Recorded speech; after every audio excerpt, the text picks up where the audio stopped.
All right, people, this is live, uncut, unedited. Y'all know what we're going to talk about today.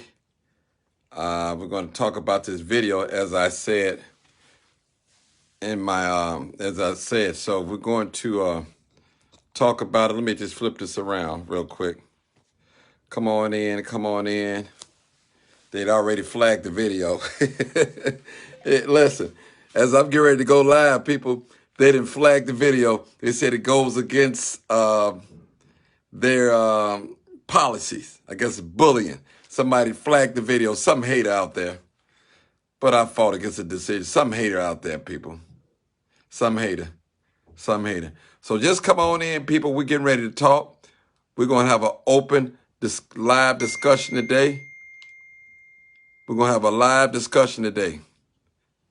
Live, uncut, unedited. That's what it is. And see, I already know what it is. Come on in. We finna talk about it. We finna talk about it.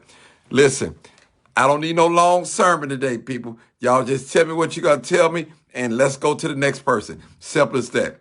I love all of you guys, but some of you guys, y'all just be going crazy. And y'all know I'm very patient. So somebody reported the video, but I still got it up right here. So I'm finna turn it around and watch it. Watch. Let's see. Let me get it. Let's see. All right, now we're gonna watch it. We finna watch it.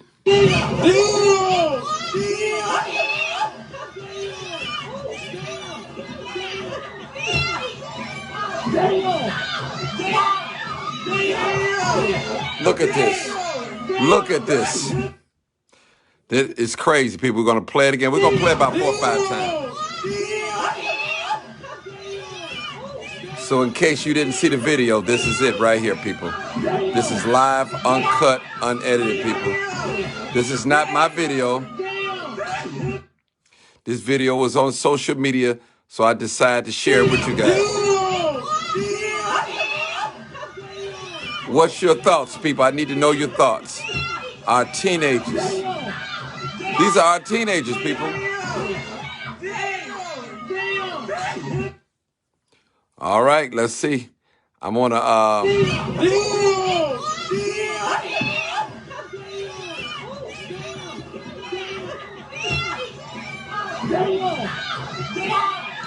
gonna share one more time. Then I'm gonna let Dr. Sanders come in first. All right, teenagers.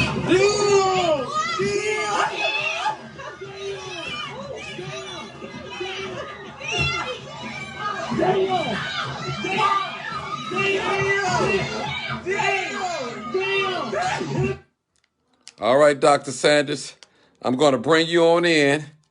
For those, one more time, for those who didn't see the video. This is the video, people. This is the video of the students.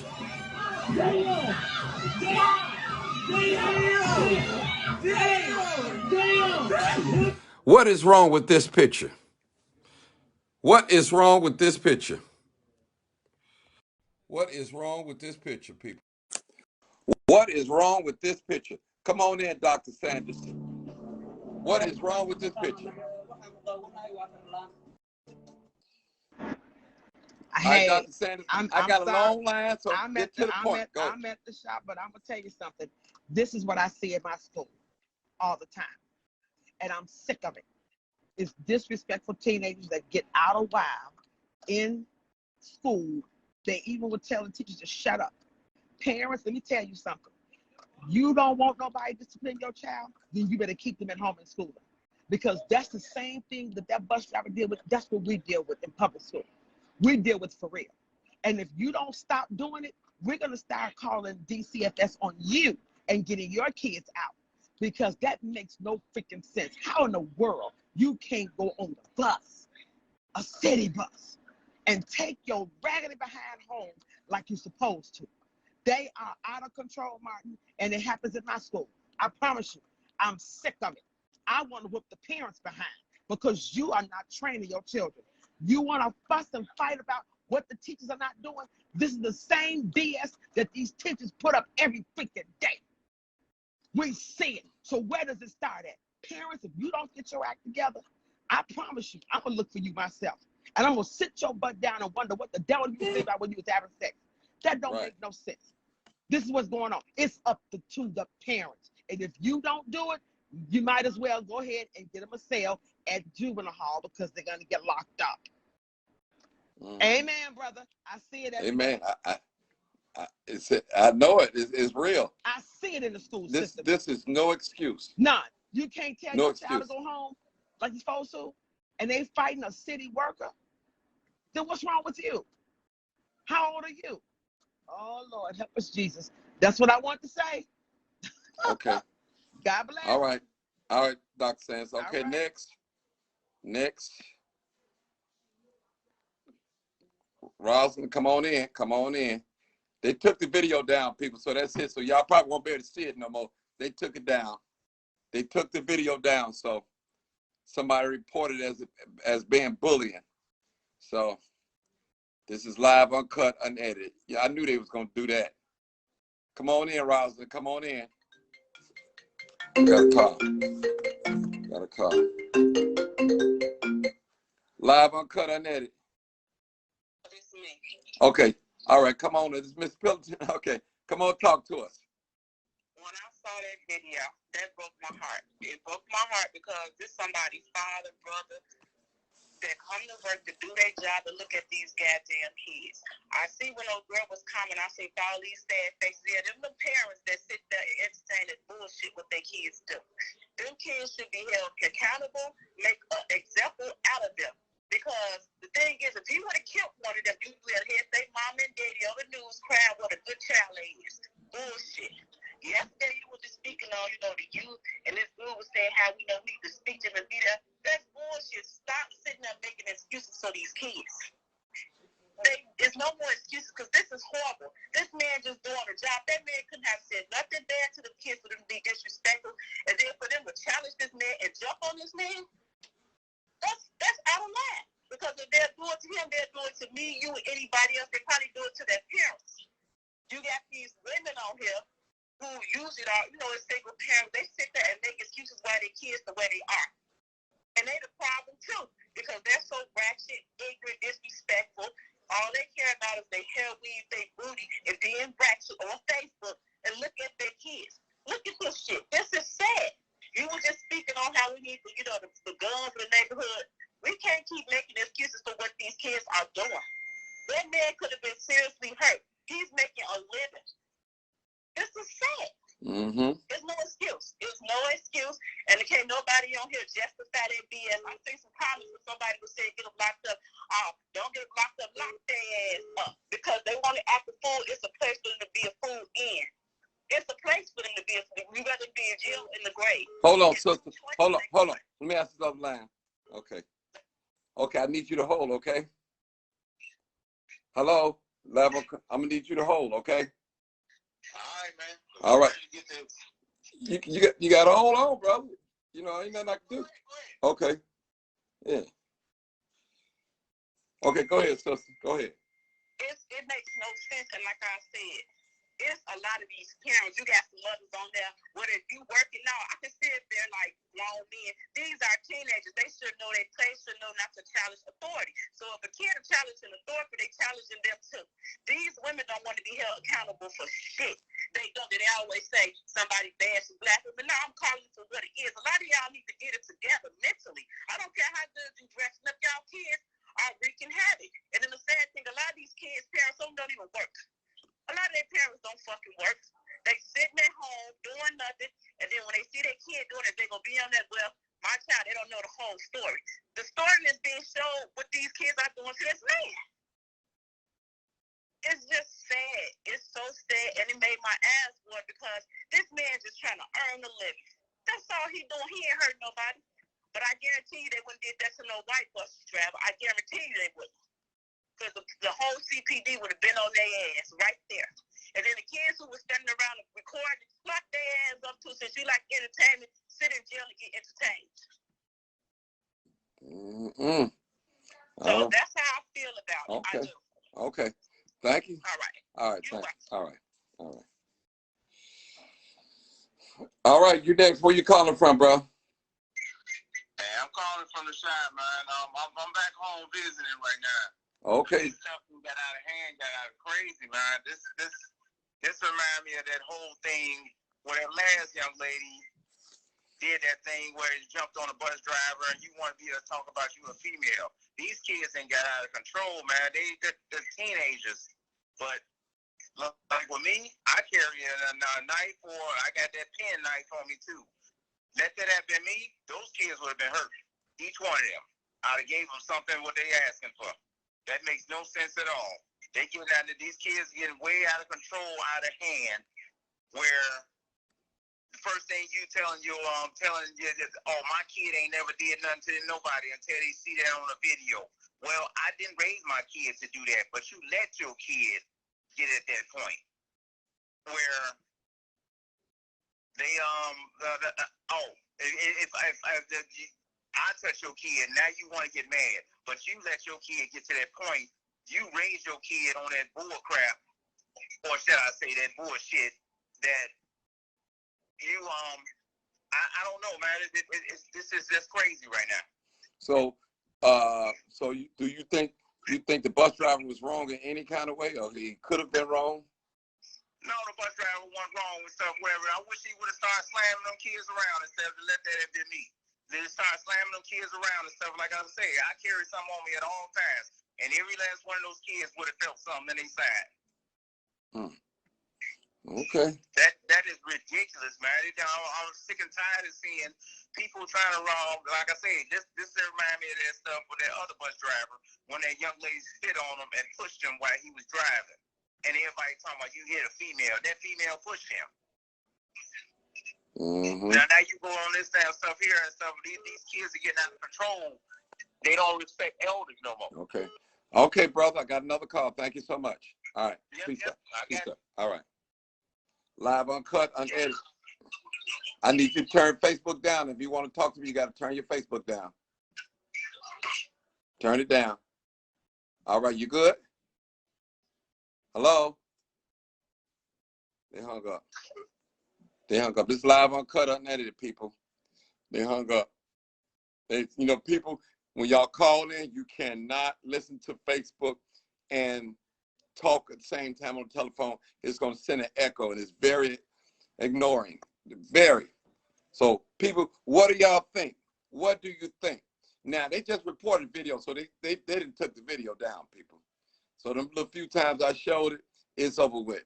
They might put it back up. They might not put it back up.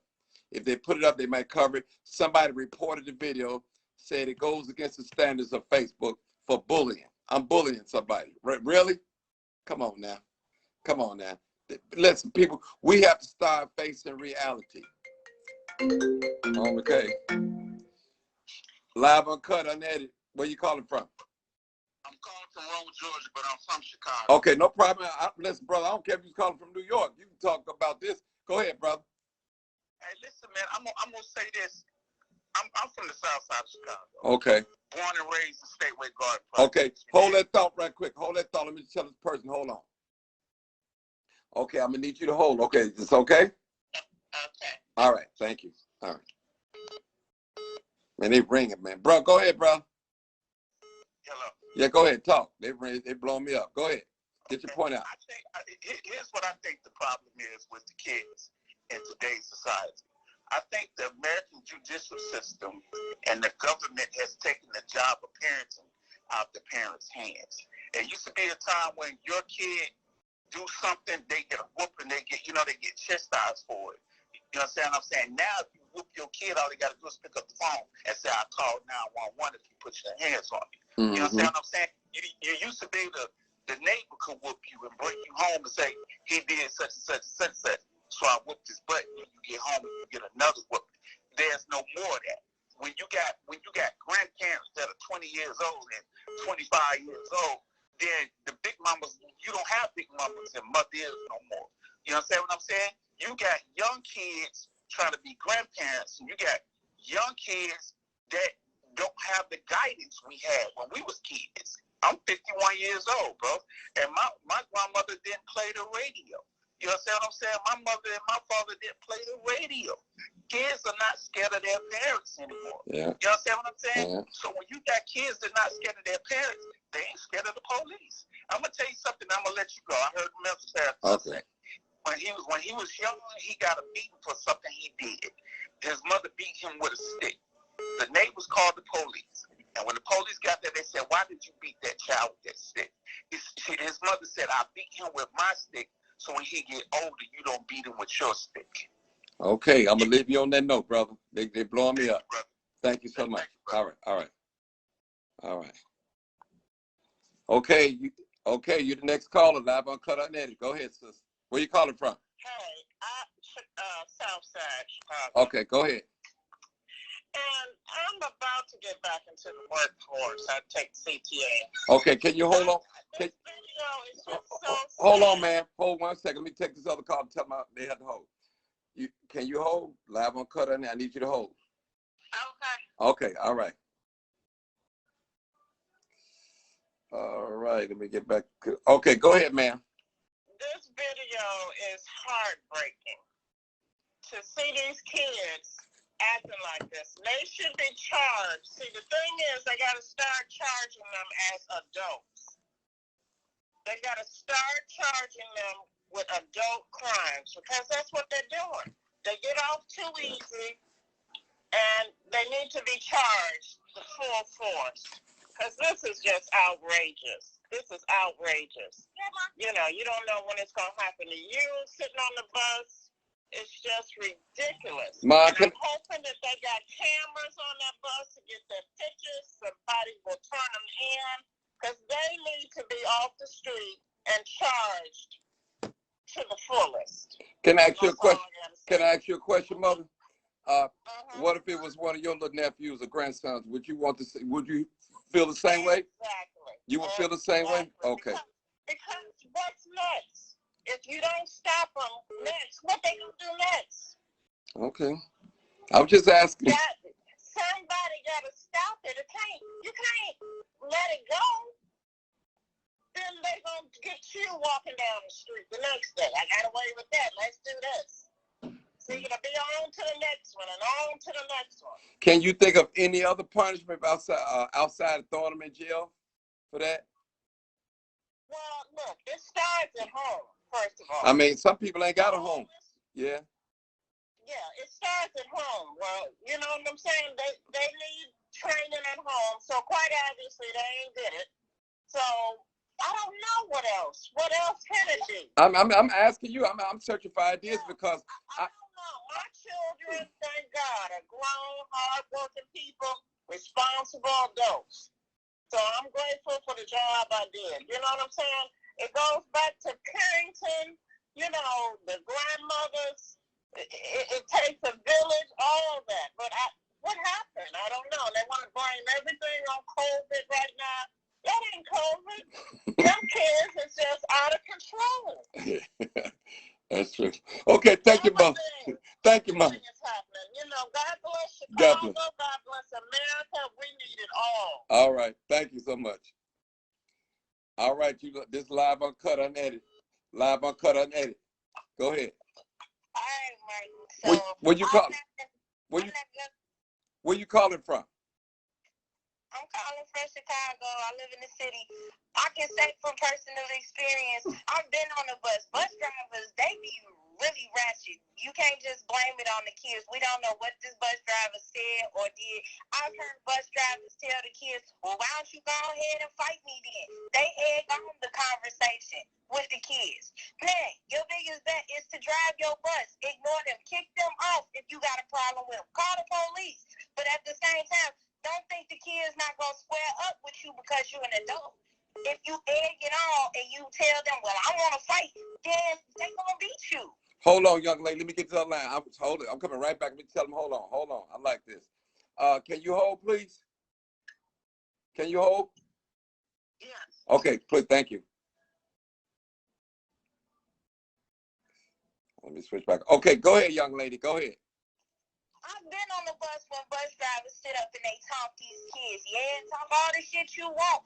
If you gonna talk to kids, be ready for whatever cause to have it. Yeah, we don't know We don't know what provoked this. You got to look at it from both aspects. I'm a parent myself.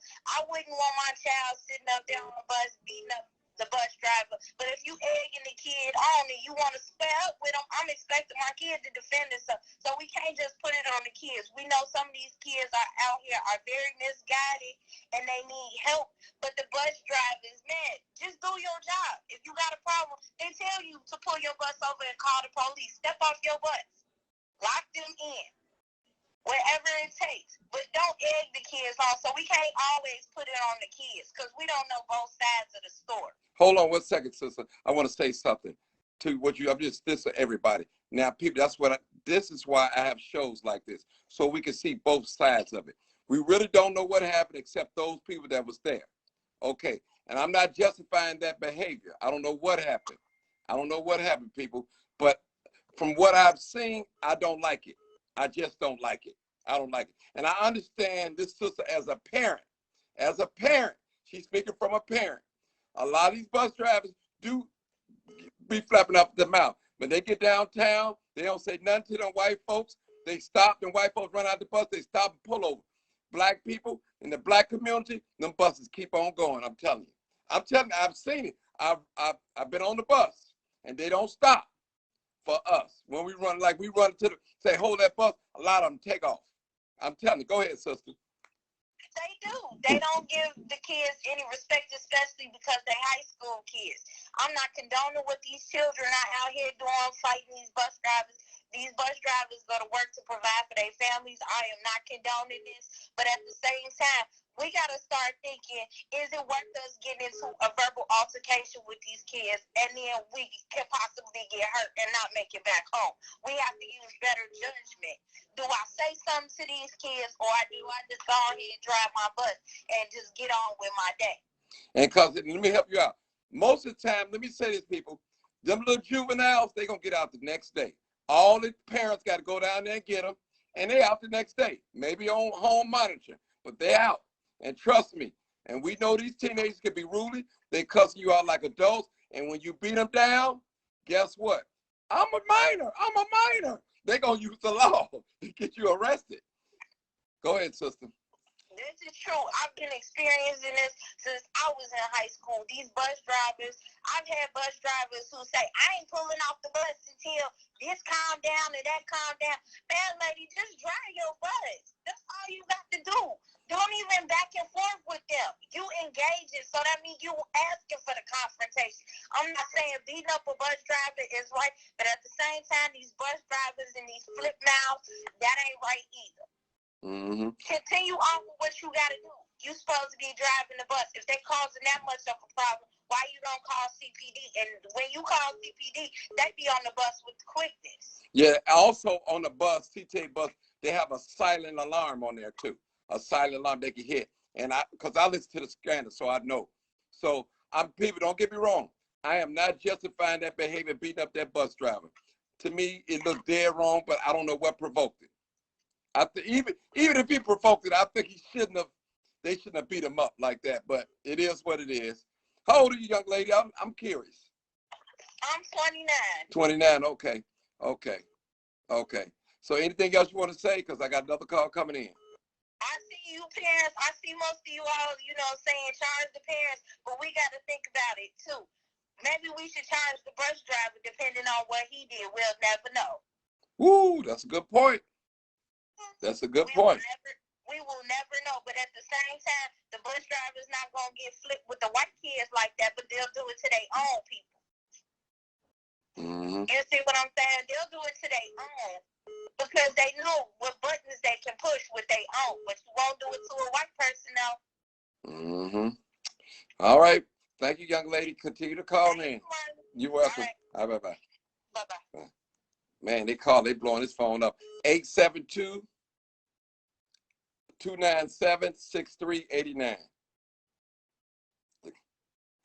Hey, how you doing? Can you hold? Because I think I got one in front of you. Hello? Oh, they both hung up. Call back. 872. There we go. Live, uncut, unedited. Go ahead. Hi, Martin. How you doing? I'm from the north suburbs, but Okay. I used to live in Chicago. I don't care if you don't live in Chicago. You welcome to call up, talk on my show. Okay, but I need one favor from you. I need you to hold on 1 second so I can tell this other caller to hold on. Okay. Caller, I need you to hold on. I got one before you. Hello? How you doing, Mark? Listen. You know what they need to stop doing? Yes. They need to stop kissing these criminals' ass. That's what they need to stop doing. What you call it? Where has the world become a place where we kiss a criminal ass? Ooh. You see what I'm saying? I see what you're saying. I recognize his voice too. Why should we have to? Oh, we got programs for you not to commit crime. Oh, we gonna give you this. We didn't have that incentive when I was growing up. You do the crime, you do the time. You go out there shooting your ass going to jail. You act a fool, your ass going to jail. Ain't nobody kiss our ass to make us not commit crime. If we did something, we went to jail. Should nobody pay a half fare, i.e. students, get on the bus and act a damn fool? You ain't even paying full fare. Tell your mammy to take your ass to school. You don't like the bus driver. Or father. Don't just put. Well, when we was growing up, Martin, they used to call that shit mob action if we stood in a group, let alone do something. They'll arrest your ass for standing in a group. Now they get together and they just act the whole fucking tear shit up, act the whole damn fool. Now that's the meaning of mob action. You know what I mean? And then you turn around and they kiss their ass. Don't come to school and fight. You shouldn't be fighting. When we went to school and fought, we got suspended. Stay home with your mammy. You don't know how to come to school. So you said Stay home with your mammy. So what the little boys did, that was wrong, right? What they did was dead ass wrong. Okay. Should nobody be putting their hands on nobody? Well, let me ask you a question real quick. Do you know any other punishment that we can give them for doing that besides jail? Absolutely. Ban them for riding the CTA. Ban their ass from getting on. You want to act a fool on the bus? You can't ride this motherfucker 10 years. Get around the best way you can for the next 10 years, but you can't get around on the CTA. Okay, that's a good one. Don't lock them up. Give them 10 years and you can't ride the damn bus. I like that. I think that'll be more suitable. I bet you the next time they step foot on public transportation, they don't act a fool. I'm going to leave you on that note. Kids who hear about it won't act a fool. Okay, thank you. I got to go to the next caller. Thank you. All right, it's good. Okay. Man, they calling from Dallas, Texas, everywhere. Live, uncut, unedited. Hello? Hello? Y'all know I can't play this game. I cannot play.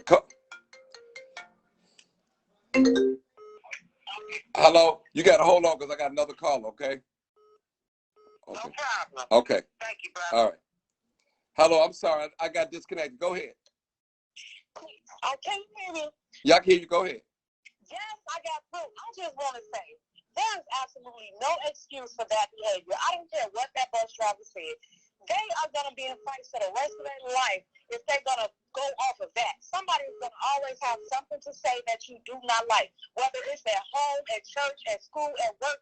You can't fight everybody who says something disrespectful to you. And everybody wants to play the race game and say, oh, if they were white, you don't hear about these black kids beating up white bus drivers either. So if we're going to pull that card, you got to pull it both ways. I mean, we got people who have died for these people. They are dying still for our black men and women, for them to go out there and act like that. That's a slap in the face to our ancestors and to the people who are actually out here protesting and marching and paying these fees for some of these black people to get off because of stupidity like this. There's absolutely no excuse. You can't say, oh, the bus driver got to be caught. Yeah, they do. They don't be. They cannot disrespect people. That is true. But you can't go around fighting everybody just because they say something you don't like. These kids fighting their parents these days. So they don't have any freaking respect for anything or anybody. I'm so afraid of my people that it's ridiculous. I've never been afraid to walk past one of my brothers and sisters or to go into the store with my brothers and sisters. But now I am 42 years old. I'm afraid to be with I've been on the CTA train and saw young brothers kick older people down for the freaking fun of it because they knew nothing was going to happen. They carjacking, going to jail, shooting people, going to jail, and what happens? They're back on the street. They on house arrest, shooting people and carjacking. Well, let me say, hold on, sister. Let me help you out. Let me educate you a little bit. Okay, in the American justice system, you are innocent until proven guilty. Most of the time, since starting last October, only way they're not giving you a bond unless you commit murder or something. Anything else, they can give you a bond or home confinement. It's just the law, so that's how the law works. So don't believe the hype. Listen.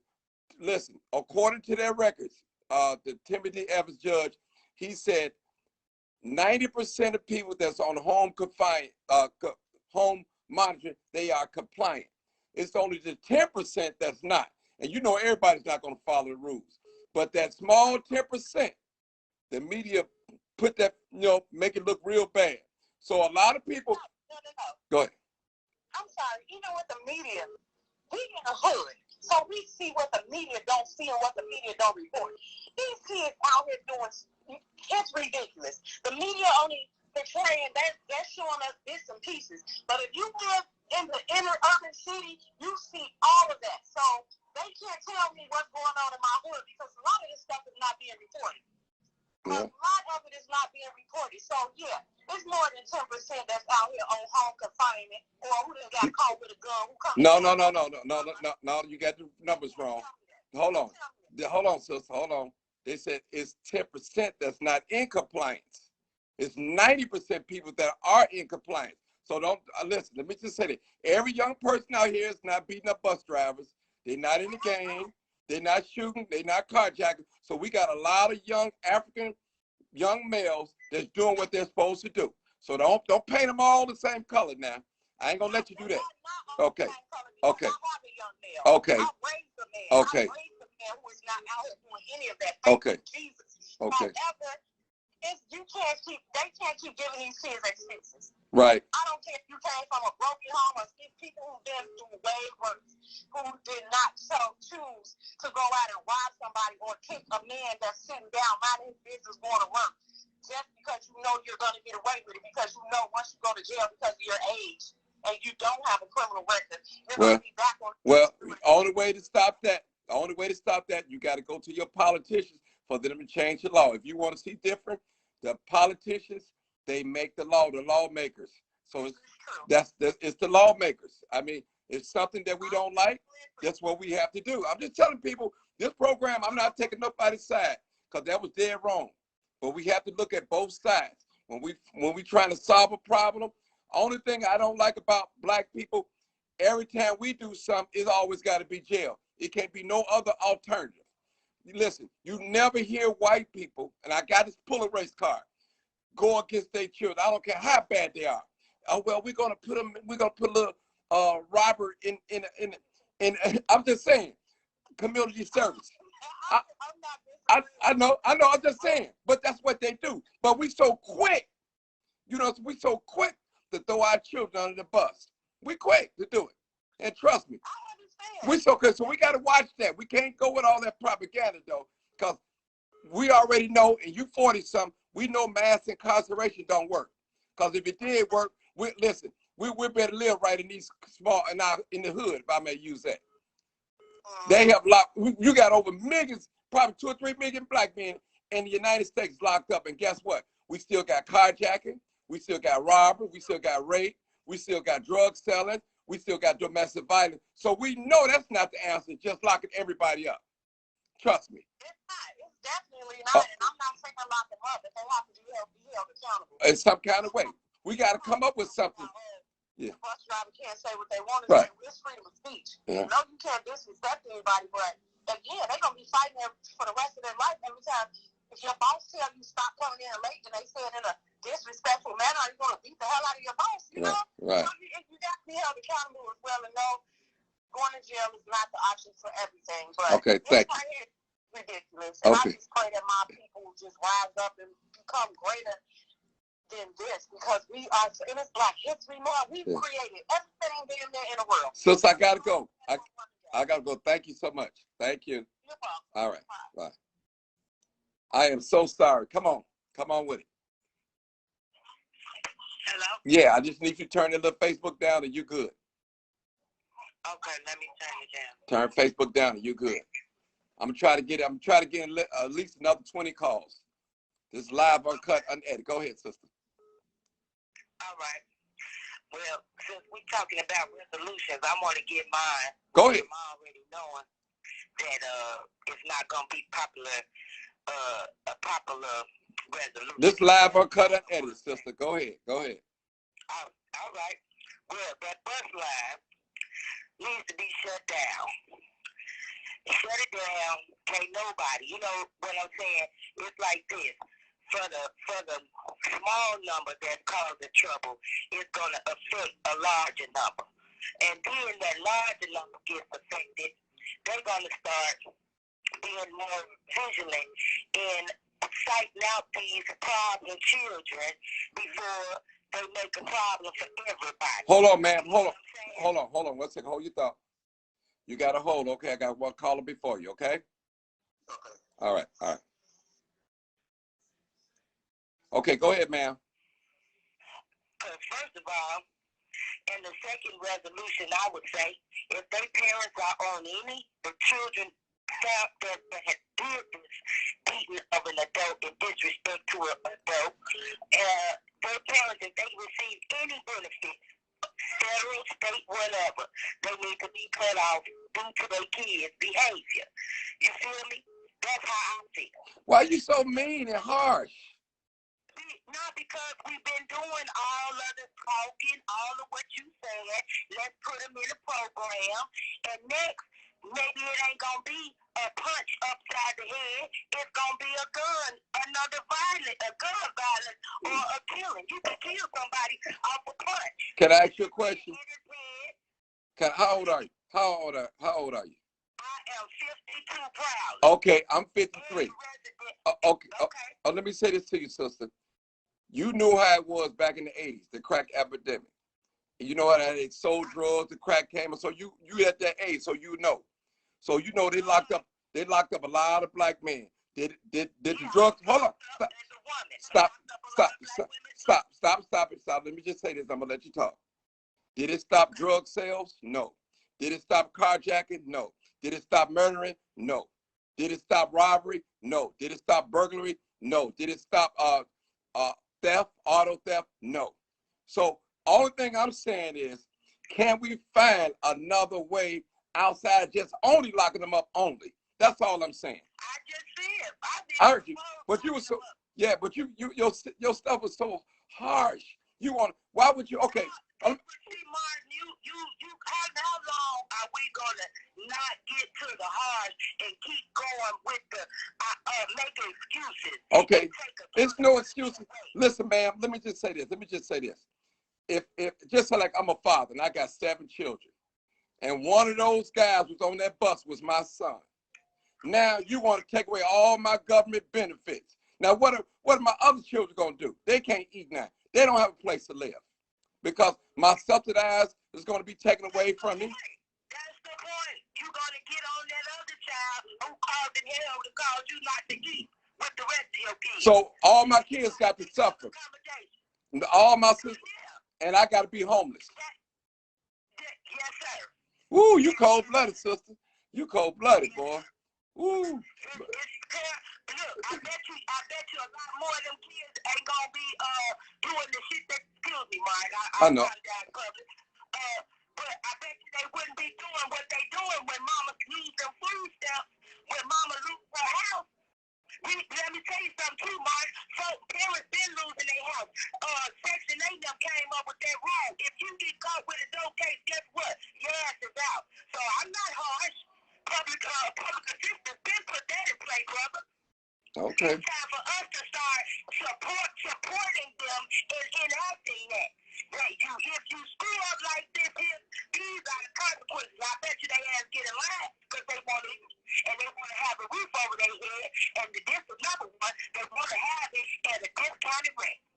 Ain't nobody want to pay $1,800, $1,300 for a 1-bedroom, 2-bedroom, for a 2-bedroom. They want to keep getting that special rate under the Section 8 Act. So, no, I'm not being mean, brother. I'm saying, how do we come to stopping it? We got to stop it, nip it in the bud, yes. homeless. We ain't putting you in the jail. But you could have worse experiences like getting raped up in there. Now you're coming out with mental disabilities because you done live something that you want to hold the secret for the rest of your life and take it out on other people with anger issues because your mental ain't being treated. They cut off the mental health thing. You remember on 63rd? I remember. Well, yeah. You know, they cut that out. So the mental aspect, that's been cut out. And wasn't nobody out there on the line with them folks when they was trying to say, hey, let's help stop this from happening because we need these mental health facilities open and treatment centers. Then nobody listened. And ain't nobody listening now. So to just give them the pass to say, okay, either we gonna even throw them in jail ain't always the solution. Like you said, it didn't stop nothing. You know? Okay. And so you at the same age as me, Mark. Right. As you said, I went through the whole epidemic. I was Yes, you did. selling dope and all that. Once I went my black ass to jail, it was up to me to say, do I want to keep living like this, going back and forth to jail and a black woman, a mother of young black men? No, I made that decision first. And Okay. God, by the grace of God, All let right. me put that out there. That's the first and foremost. These All- are not God-fearing children or adults out here. Oh. Some of them is going home. They ain't going home to somebody giving them a message. They hungry. Okay. Okay, sis, I gotta go. Let me get somebody else on here. Thank you so much. All right, thank you. Yeah. Look, go ahead, sister. Go ahead. Live Uncut Unedited. Go ahead. Oh, hold on. Trying to wait this phone ring. All right, hold on, people. They blowing this line up today, people. But this is honest dialogue. We have to talk about it, people. I'm just trying to get us to think in another avenue. That's all. I'm not taking up for nobody. That was dead wrong beating up a CTA bus driver.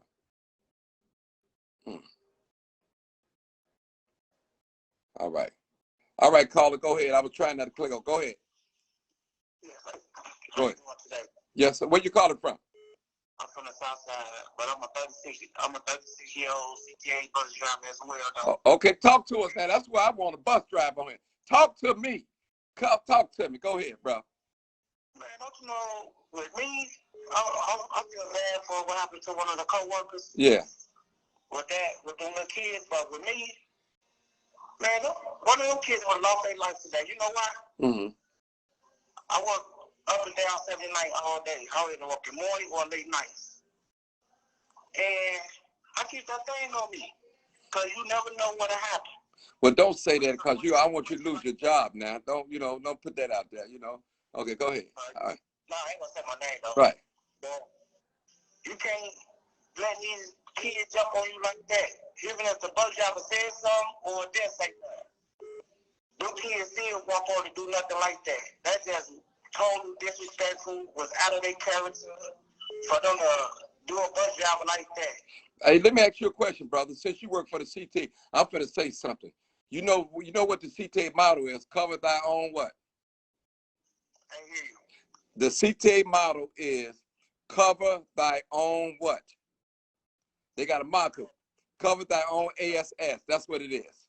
That's what they say when you drive. That's what all around CTA people do. The drivers and the train ride. That's what you have to do. Cover your own ASS. But I guarantee you that bus driver would not be terminated at all. I guarantee you would not he would not lose his job. Once they resume everything, they're going to see how all starting going to be there. Right. Because they got cameras on, HD cameras on there, matter of fact. Yeah. Yeah, that's it. Yeah, like that was just totally wrong for them to do that. Like, even when I'm riding on bus late night, early mornings, you never know who will get on your bus and do some crazy stuff. Even on the train, like when people got shot on the train, on the red line. And that's always going on. Okay. Hold on, brother. Hold on. Could you hold, please? I need you to hold, okay. Go ahead. I don't know why they leave the phone. Go ahead, bro. Yeah, so that's all I was doing. Okay. Okay. One of them kids would have lost their life if that would have just happened to be me riding that shift early today. Okay. I think it happened yesterday, but all right, bro. Be safe out there, man. Be safe. You cool as well. All right, all right.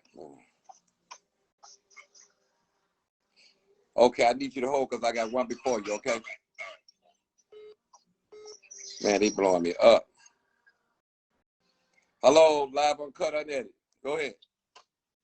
Hi, I'm going to be very brief. Go ahead. I want to know why do the CTA bus drivers not only have to drive the bus, but they have to enforce the rules on the bus, which is causing them to have plenty of altercations with the people.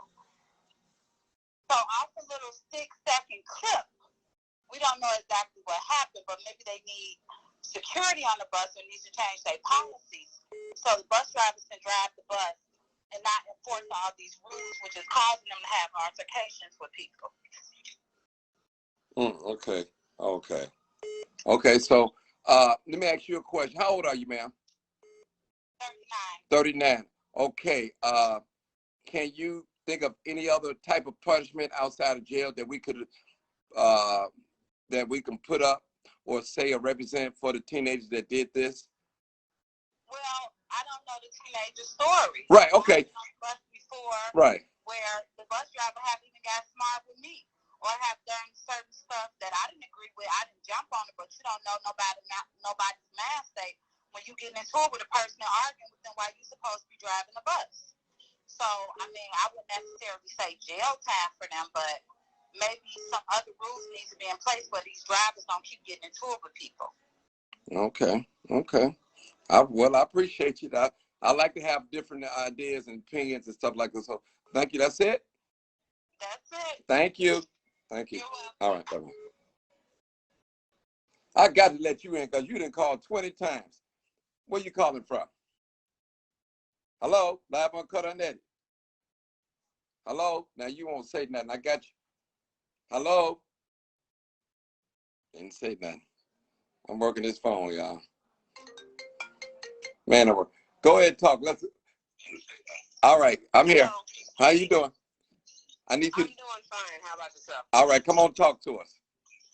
I'm an operator. I'm doing fine. I love you, Martin. I love you so much. Tell the truth and shame the devil. You still love me and tell the truth now. Oh, yeah, I'm going to do it. I'm going to let you know now. Okay. I need you to do me a favor. Hold on. I need you to do me a favor. I don't want you to say your name, but I need you to turn Facebook down. Okay, I'm about to cut it all the way down. All the way down. Okay, can you hear me now? Yeah, I can hear you now, but don't say your name because I won't get nobody fired because I ain't got no job to give you. Say my name. Okay, go ahead. Say my name. Go ahead. But I am a bus operator out of the 103rd Street garage. I used to work out the garage where the operator was jumped on. Okay. When people call me in, they want to always tell their side of the story, what they see. We have to bust these people, get them back and forth to where they need to go to their jobs safely, and we got to carry all these other people with it. Hold on 1 second, man. Hold 1 second. Let me get this. Okay, just hold, call. I'll get you next. Okay. All right. Okay, ma'am. Go ahead. You're back. Go ahead. Okay. I work 2 routes on one. I work 10 hours a day. Now, the particular routes that I work, one is 28 Stony Island, and also the next one is the number 15 Jeffrey Local. Between those 2 routes, when we get to 71st, I don't care what end, east or west we get to, we have an issue. We have kids that coming from that loaner line that's the Jeffrey, the 15. We're picking up CVS. We're picking up Kenwood. We're picking up Hyde Park. Going across, we're picking up Tilden, so on and so forth. We got all these different high schools that we pick up. These kids are disrespectful towards us before anything. Yesterday, I had an altercation with the young lady who I explained to every single day. You can't ride the bus for free if your card is not working. Period. I tell you this every day. But this particular day, which was yesterday, and people wouldn't have believed it if I was sitting there waiting to leave my departure line and hearing her call me every B in the book. Wow. You don't want to do this, that, and the other. I should come up there and slap the SHIT out of you. This is what we go through on a daily basis. Now, if we decide to shut these cities down, because I mind you, I used to work out of 77th Street Garage when we had to deal with Dunbar High School. Then we get to Phillips on 39th. We knew, but between these cross areas, we was going to get the problem kids. Dunbar is one of the kings of jumping on and thinking they right, and people they want to take these kids' sides of the story, regardless if they mentally abusive or not, or whatever they want to say that this what's going on. We got to protect ourselves. Mm-hmm. And how CCA is treating us at this point, we're not protected on any guidelines. We can't say nothing to you. We can't speak to you. Now, if we decide to say anything or correct you by anything, or you asking me a question, then I tell you what the answer is, but you don't like how the answer goes, we get cussed out. So mentally, we going up and down these streets afraid for our lives. We done had operators getting shot in the face. That was on Chicago Avenue. That was Madison. Another bus operator got beat up on Madison. Mind you, these are teenage people. I'll be 45 years old next month. I've been working for CTA since I was 30. You see what I'm saying? Mm-hmm. I've been fearing for my life in that when I worked out of 77th Street. Now, mind you, I was working up and down 79th Street. Then we had Bogan High School. Problem children there. We had Hirsch High School. Problem children there. Furthermore, if you're working out of 74th Street, you got South Shore kids. Where is the stop? Where are our parents? Where are the parents that used to, we had Big Mama when I was coming up. Where are these parents at to control their kids? We don't have that no more. At all. We do not have that. We're scared, and they scared of their own kids. Or when both of the kids, the mama and the daughter, both of them smelling like weed, they both want to jump at the bus driver. Are you serious? So you can't keep attacking the bus drivers, the bus operators, because I'm an operator. A driver just don't care. I'm a bus operator. You cannot keep attempting on attacking us. What are we supposed to do? Mm-hmm. We don't have security. We don't have nobody riding the bus. We got to flag the police down. Now, the police don't even want to stop for the buses because they just scared of their lives. So, what are we supposed to do? That's a good question. Right back out. That's a good question. That's a good question. I'm sure that's a good question. I'm going to tell you what. We're dealing with some sophisticated teenagers. They know their rights. If they don't know nothing else, they know what they can and get away with it. They know what they can get away with it. And let me say this, and this is off the subject a little bit. I think the worst thing we could have done, legalize weed in the city of Chicago. The reason why I'm saying it because it made the teenagers think, well, it's all right then. My mama's smoking it. Grown people can do whatever they want to do because they make choices. But as a minor, you have to obey your parents. They don't want you to smoke weed. You shouldn't be smoking weed. And because I'm going to say like, well, somebody said, well, Martin, what's wrong with weed? I guarantee you, if you had open heart surgery, you don't want nobody blunted out while they're doing the heart surgery on you at all. You can talk all that stuff you want to. You don't want nobody flying no airplane in the air blunted out on some weed. You don't want it. So you can say whatever you want. You can say you don't want a CTA bus driver blunted out driving the bus. You know what I'm saying? We got your life in our hands. You know what I'm saying? Yeah, that's it, sister. So I don't know, sister. I feel for y'all. I just open up my platform so we can talk about this. Maybe we can come to some good solutions. Something has to be done, though. Something has to be done. Because what is happening is our teenagers are becoming future slaves to the prison system. That's all they're doing is building up a record.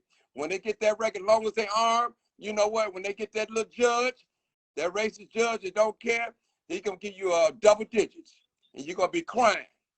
I'm telling you. So y'all teenagers out there, you think you're smarter than us, but you're not smarter than us adults. See, the law is protecting them, and I know the law is doing that. I respect teenagers. I protest with them, I march with them, but some of y'all teenagers out there, y'all dead wrong. Dead wrong. Dead wrong. Dead wrong.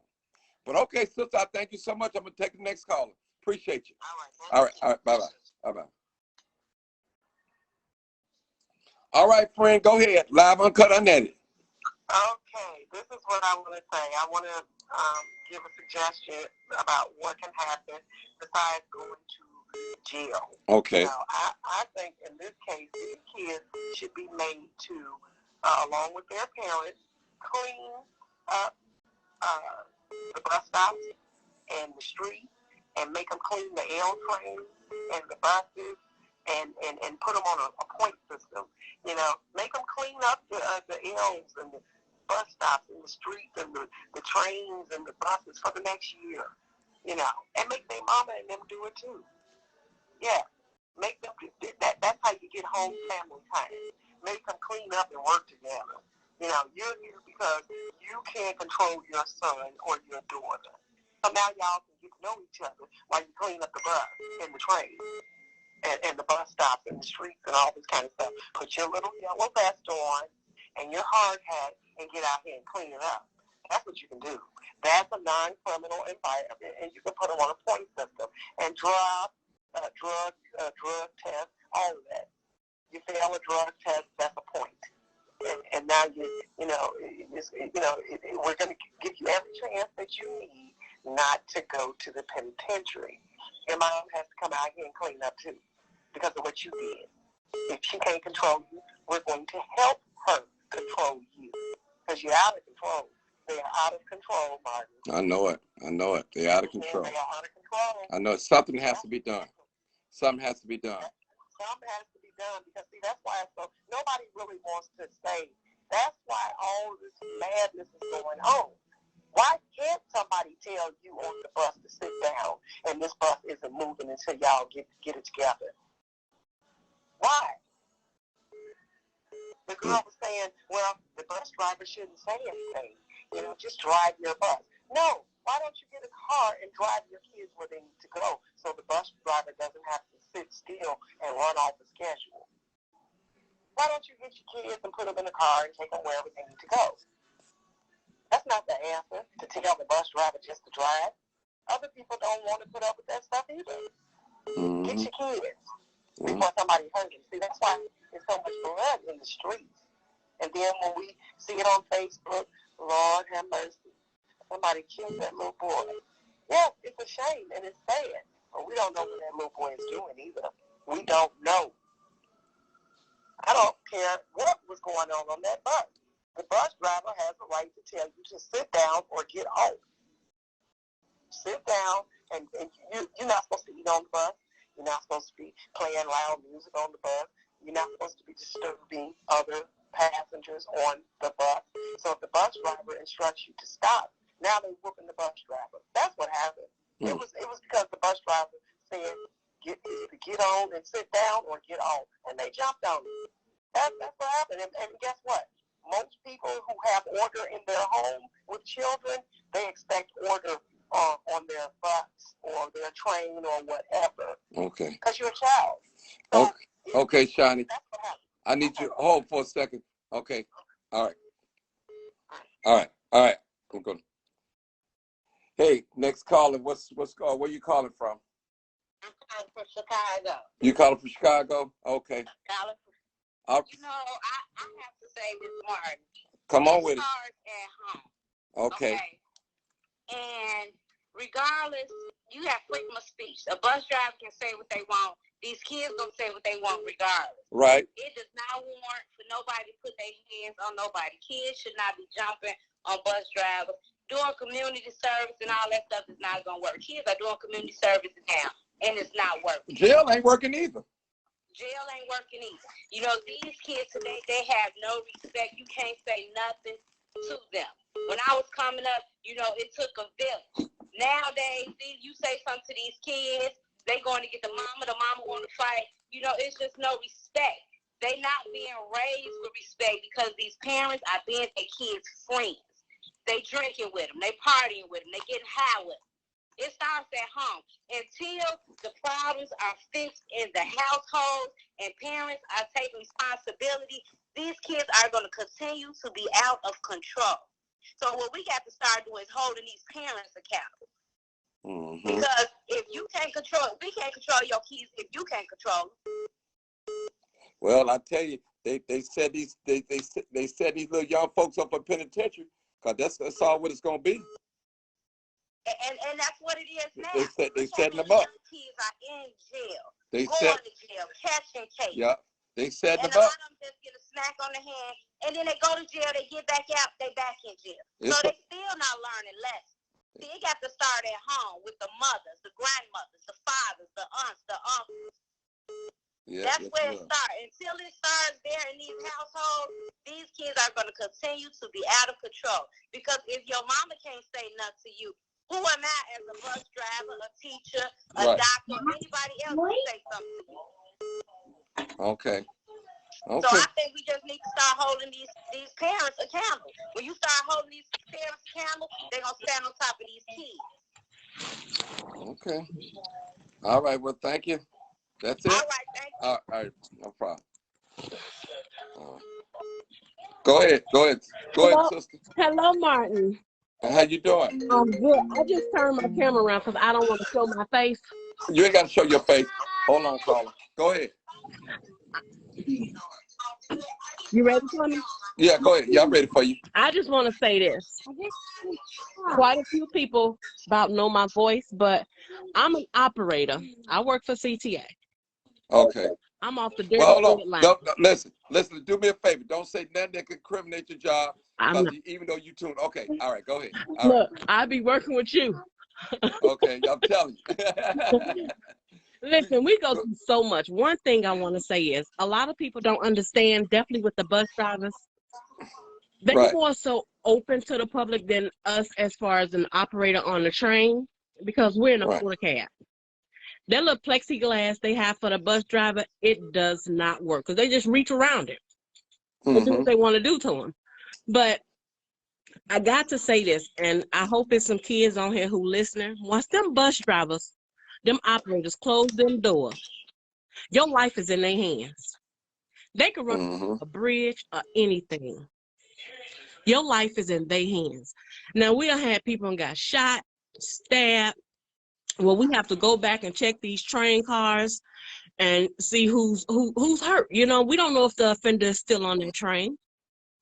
And then there's situations where we work in so much filth to whereas I done came across open needles, literally shit all across the train floors. They get on there, they smoke their weed. These kids has no respect. I remember as a kid, I got in trouble at the corner. Before I got to the middle of the block to my house, I had 4 ass whoopings by 4 different neighbors. You understand me? And then they ain't happening no more. I got that 5th ass whooping. These kids, they got a lot of punk ass parents out here. You understand me? You couldn't tell me when we was coming up, your mother told another adult what your kid didn't do. You don't know what your kid will do when they're not in your presence. Yes. I'm going to listen to these parents when they come to me with concerns or something my child has done. That's just me. You know, we cut from a different cloth. These are some punk-ass parents out here for you to sit up and allow your child to go to school or wherever they say they're going, knowing half the time you ain't giving them no money, so they jump in the turnstiles. They sell reefer, they sell loose squares, and everything else on these trains and in these terminals. It don't make no sense. And we just out here trying to make money. We just trying to survive and provide for our family. And here you guys come here and cause all type of havoc. When you hurt one person at CTA that's an employee, you hurt all of us. We're just trying to get this child, whoever they are to you, where they need to go and come back. Don't get on my bus smoking weed, cussing, playing loud music. You want to play loud music, go buy a car. We take a chance every time we stick our head out that motor cab window to open them doors. We don't know if somebody's going to come and knock us across our head. We want to know why the train stop. Your cousin is on the right of way down here at 69th. I can't move. Now you mad at me. I just got to say, we got to do better as Black people. I don't want to hold y'all. I know it's a lot of people want to comment, but you stay safe out there, and we look for what you do. Thank you. Thank you so much. Bye-bye. Thank you. Bye-bye.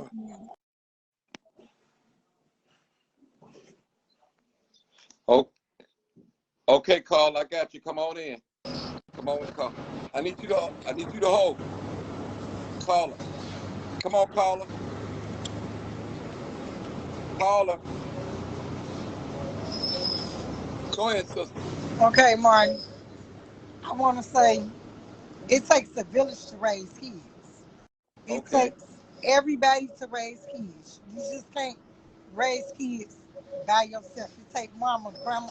It takes everybody to raise these kids. And you don't know what your kids is doing while you're not with them. You don't. So it could be a lot of single parents out here going to work trying to make sure these kids is all right. But you never say what your kids won't do. And what they did to the bus driver was wrong. They all need to be whooped. So Okay. it ain't what you do. It's called chastising your kids. You could bring your kids right up in the right way, and it could be the wrong kid come along and influence your kid.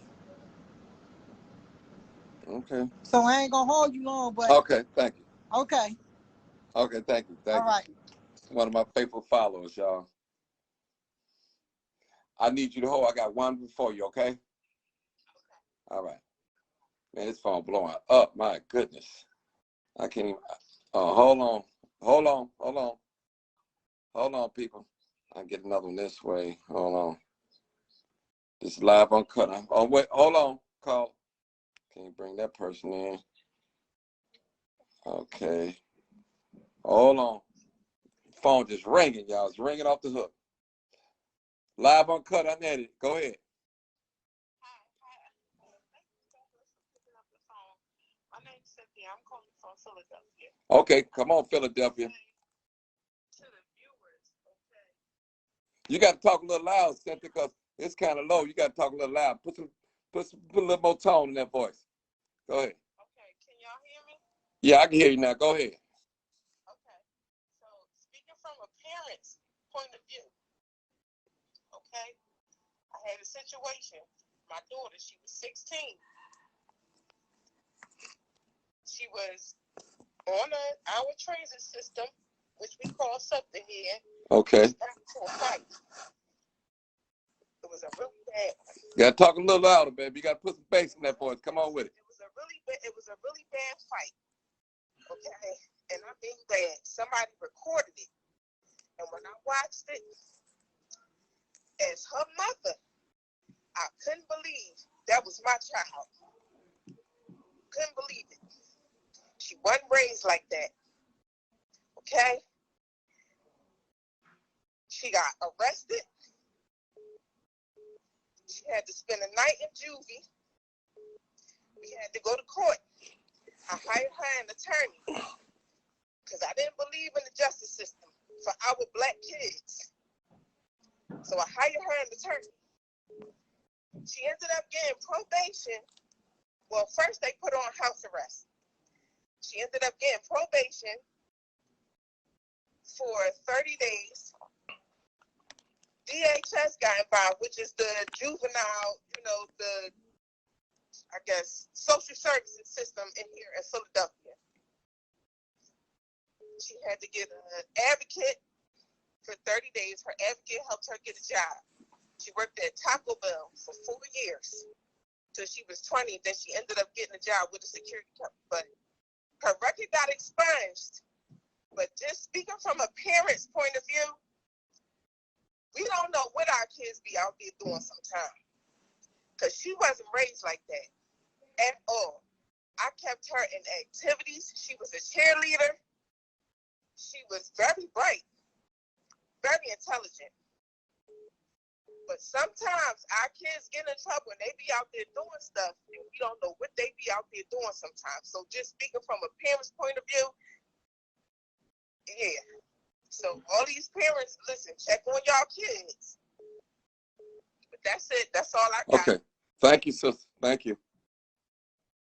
Come on, caller. Sorry about that. Come on, caller. You on live. Come on, talk to us.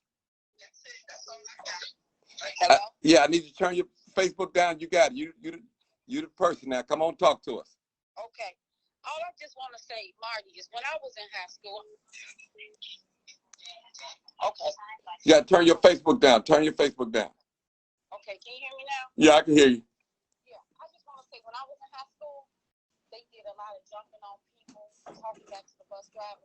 So after a while, the bus driver, Marty, he would just pass up the bus stop where we were standing, like at this school. He wouldn't stop at the block before the school or the block after the school. And after a while, we had to start walking home. And the kids in the neighborhood would jump on us. So I feel the bus driver, I don't want kids to go to jail either, but if you got to be responsible responsible for your actions. I feel like if your parents don't let you do this, then a bus driver should have a right to just pass and stops up with them kids and sign up for a bus service with the school, and that bus driver and those teachers know who you are. So if you do something, you can be accountable for it. Because right now they probably don't even know who the kids are that's responsible for beating that bus driver up. That's not fair to him. He's trying to go to work and make a living for his family, and he getting beat up by 3 and 4 kids. Teenagers, it don't make no sense. If you can't take your kids to school, or you can't get a bus service from the school, they'll be walking. Because if I was a bus driver, Marty, and I love kids, if I was a bus driver, I would pass their school up every day. They'd have to fire me because I wouldn't stop. I'll pass that bus stop up. Wherever school at, they give me problems, I'll pass that bus stop up because they'll go a block before, a block after. I'll pass all 3 of those bus stops up and keep going. It's not fair to the people on the bus because you don't know if they're going to just beat the bus driver up, they're going to shoot him, you don't know what they're going to do. Is that fair to that man? He trying to make a living for his family, and this is what you have to go through? That's not fair. Not fair. That's it? That's it. Thank you for holding. Thank you so much. All right. All right. Live uncut, unedited. Come on with it. Martin, you know what? These kids have nothing to do. I remember I grew up in Abbey Wells. Do you know, when we turned 14 years old, we had summer jobs. We had summer jobs. Pushing the brooms, cleaning the backyards. We look forward to working every summer. Every summer. These kids, they done took everything away. And I'm not taking up for our black kids, but they was totally wrong for what they did on that bus. But they don't have no respect. Because you don't know why? If they're not working and they're not doing nothing, when we work in the projects coming up as kids every summer, we had to respect our supervisors, we had to respect our managers, we had to respect the people that we work with. These kids does not have no respect for nobody. They do not have nothing to do. The government the people took away their summer jobs. It's hard for them to get a McDonald's job. McDonald's ain't working. I've been working ever since I was 14 years old. You know that. Just think that if you grew up in the project, every summer, everybody had a summer job. Abbey Wells, Stateway, Dearborn, all of us, all those kids, we worked. Okay, I get it. Everybody keeps talking about it takes a village to raise a kid. Well, you know what? I do believe in the project we were the village. And I'm telling you, these kids don't have no remorse, they don't have no morals, and they don't have no respect for nobody, not even their own mama. I don't know what to say we're going to do with these kids. I don't know. Remember Super Transfer? I remember that. It was on Sunday. We would never beat up the PTA driver because the Super Transfer ran out or something. But let me say something. Stop it. I just remember something. Now, when we was little growing up, I grew up on 60th and Cottage Grove. We did hit the bus driver on Halloween with eggs. And we did do that. Y'all hit the bus. No, we hit the bus drivers. We opened up, we boom, threw them eggs. I'm telling the truth now. I'm telling the truth. So I'm just telling the truth. Y'all ain't beat his ass like they did today with this, but they was wrong. No, they were dead wrong. They triple-teamed him. They triple-teamed him. And you know what? Let me just be honest. When we got on the bus, like somebody said earlier, we did not disrespect the bus driver. We did not. I don't know what we're going to do with these kids. These kids do not have no respect for their mamas, their grandmamas, you, me, and nobody else. Well, I'm going to tell you this, sister. They are future prisoners. Hold on 1 second. Hold on. Call, I need you to hold on, okay? You the next caller. All right. Hello? Yeah, she hung. Go ahead, caller. She hung up. Go ahead. Hey, how are you, Larry? I'm wonderful. Trying to find some solutions. Talk to us. Hey, speak for right, first of all. Okay. Listen, what I wanted to say is, along with the bus driver, and you're right, all of this is by design. Trust it is. I hope it's some young kids listening, some of these teenagers, the young 20 years old that's out here shooting people. Let me tell you something. This is by design. They're trying to lock all of our black and brown brothers up. All of them. And they are going to lose them in the penal system. They're going to lose them. But one thing I think that could happen, that should happen, that we're trying to get together. Remember Scared Straight? Yeah.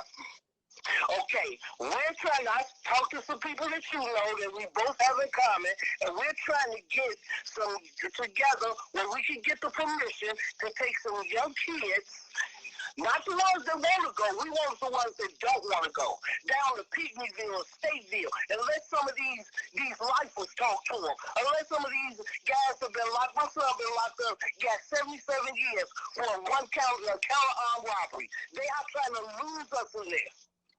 So, trying to take them down there so these men could talk to them. You know, doctors talk to doctors, teachers relate to teachers. They need to hear from somebody that come from where they come from. Yeah, hold on, ma'am. Hold on. Let's talk. Live Uncut Unedited. I need you to hold. All right. Okay, ma'am. Go ahead. They need to hear what they should be doing from somebody that comes from where they come from. When I say I don't mean to get off about the lifestyle that they're trying to live, that they don't know what they're walking into. They don't realize it. You know these young boys, when they get in front of those judges, the prejudiced judges, the corrupt state attorneys, all of them, when they get in front of them and the judges give them 70 to 80 years, they break down and cry like the kids that they are. My son told me when they hit that penitentiary, them little kids be crying, they be in tears, don't know what to do. But these kids that's out here doing all this shooting, like on 79th this morning, shot them older people, senior citizens. Really? You know, that's what happens, but they don't realize that's what they're walking into. They walk in that road, and they're not aware of it. So that's what we're trying to get together. And it's not going to be called Scared Straight. We're going to call it something else and start taking them to these penitentiaries and let them talk to the people that come from what they are doing now. Okay. All right, thank you. I think that would be a solution. That could be one. Try to stop them from going down this road. I'm open for that too. I'm open for that. You put my name down on that. I'm open for that. Okay. Yeah, and I will call you back a little later when we're offline, and I'll tell you who it is working with me trying to get this together. Okay. All right. You know very well. Okay. Thank you. All right. Thank you. Thank you. Hey, Carl, I got one person in front of you. I need you to hold, okay? Oh, my God. Live Uncut Unedited. Go ahead. Yeah, I got disconnected. How you doing? It's Brother Yogi. Oh, what's up, Brother Yogi? Okay, come on with it. All right, man. Yeah, it's sad seeing it, you know, but I just think that, you know, man, we govern by laws and order that create, you know, order for us. So, you know, it's just that I think a lot of us, we don't have, like, laws to keep us positive, emotional, logical thinking. So, like, I encourage everybody, I put a post up, which is the 42 laws on my eye. And it helps us govern ourselves to be respectful. Like, we all want to be respected, and you have to give respect to get it. It's simple things. Hold it, brother. Hold it right there. Hold it right there. Hold it right there. Caller, you next in line, so just have to hold, okay? Thank you. All right. All right. Go ahead, brother. Go ahead. Yeah, so I'm just basically saying a lot of these children, they're grown up with no actual laws or disciplines that they can go out and use in the real world to be respectful and mature humans.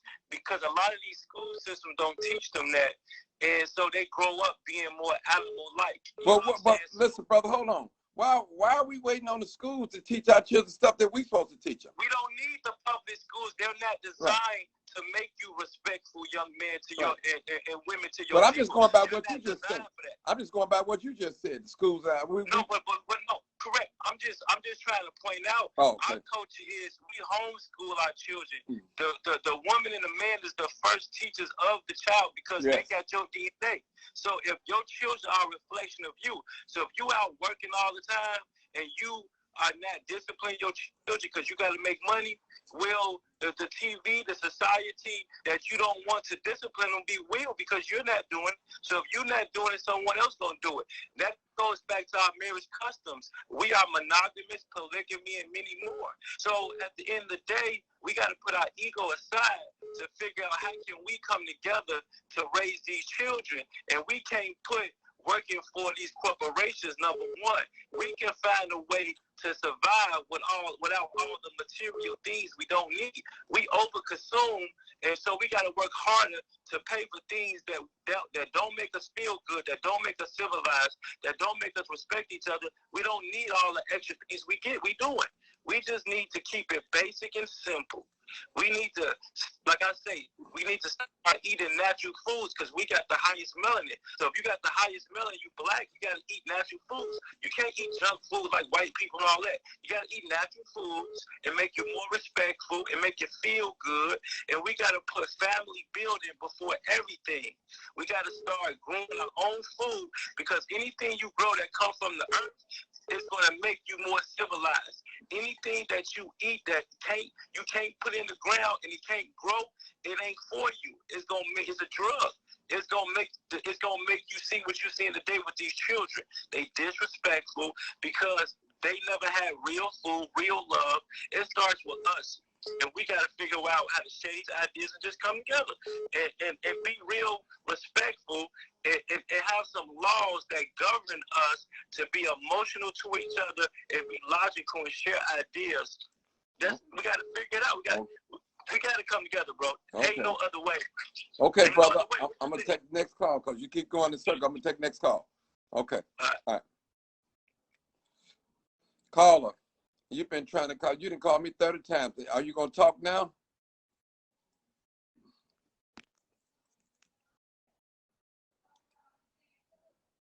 All right, call again. Call again, people. I'm sorry. Got disconnected. There we go. Live, uncut, unedited. Come on, caller. Oh, yeah. Mr. Sean from the low end of the South Side. Yes, sir. Come on in. How old are you, bro? 44. Okay, go ahead. Yeah, I really don't want to be criticized. I can't really criticize those teenagers because tell us why. A lot of these bus drivers. Tell us why. Because a lot of these bus drivers out here are assholes and B words. Mm-hmm. Like I saw live other day, a month ago, where a bus driver passed up a passenger, and he said the same thing. That's why they get into it, people out here. So I would want to know what motivated that attack before I make any comments. Mm-hmm. These bus drivers, they pass people up, when they're empty and they're in service. I had two female bus drivers do that at night to me on 71st and Halsted and 119th and Western. And what really outraged me about 71st and Halsted, I was trying to get from over there because I don't know what's going on over there. Mm-hmm. And for that girl to just drive past me and three other people enraged me. Well, let me say something, brother. When they do that, you can get their number and call and report. They don't do nothing.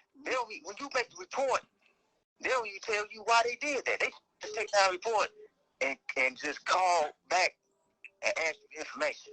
Well, you just still got to do it, brother. You got to just follow their rules. That's their protocol. You got to do it. But at least they should tell us why the drivers make the mistakes they make out here. You know what I'm saying? And then another driver passed me up on 63rd, guessing that I didn't have bus fare on 630 King Drive. Come on. So yeah, a lot of these bus drivers. Brother, you be in some tight spots, don't you? Huh? 71st and Halsted, 630 King Drive. Man, I'll be scared to stop for you too. So on them routes, man. But go ahead, brother. Seriously, go ahead. Yeah. But I understand. But that's they get paid to stop. I understand you, though, brother. All jokes aside, I understand you. So yeah, you know what? We really don't know the whole story, what happened on that bus. But to me, as a grandfather, as a father, that's not a good look, man, on that bus, though. That's just not a good look, man. For them teenagers to whoop that, it's not a good look, man. Some battles, man, we just ought to just like, you know what? Before I lose my job or lose my cool, let me just get quiet. Just like give you an instant for me, man, bro. Yeah. When I'm in the store buying gas in the gas station, little young gunslinger come in there, jump right in front of me, throw his little dollar in, let me get a blunt. I just step back, let him go. I said, go ahead, bro. I don't even say nothing to him because just I know his mind probably not where it need to be. And I'm in line. I'm in line before him, but he come right in front of me, like like he in a hurry. I got my car running. I need a blunt switcher. You know what? If the man behind that counter don't check him, I ain't gonna say nothing to him because I already know me. So you know what? If I don't start nothing, I don't have to worry about stopping. So I just let him go ahead. Go ahead, bro. Go ahead. Excuse me. Go ahead, bro. So some things, man, we got as mature adults, man, we got to just look over. I'm talking about a bus driver now, female or male. Some of these young folks, they're going to cuss us out, man. They're going to cuss. They're going to say things. They might even spit on us. But sometimes we just got to take an L, brother, just for peace sake on that, holding our job, man. Because some of these young folks ain't got nothing to lose, man. They ain't love. They can't accept love. They don't have no parents. Not make an excuse for bad behavior, though. Hurt people hurt people. Because a lot of these young folks, they are hurting out here, brother. And trust me, and what they don't know, these white folks got a plan for them. You're going to be a future slave in the prison system. You're already a slave anyway, but you're going to be more so a physical slave inside the prison system. You're going to keep getting a little record. They're going to keep letting you out, probate slap you on your wrist and all that. And before you know it, boy, you're going to go in front of that white judge that don't care about none black folks. Ain't going to have no emotions. And when he put that hammer down on it, he said 20 years, you're going to fall out. You're going to act tough in the courtroom, but when you go back to that cell, you're going to be crying and wishing you had listened to people like me and you. So, brother, I understand you. Brother, it's just some battles we just got to be quiet and take an L on in the streets, man.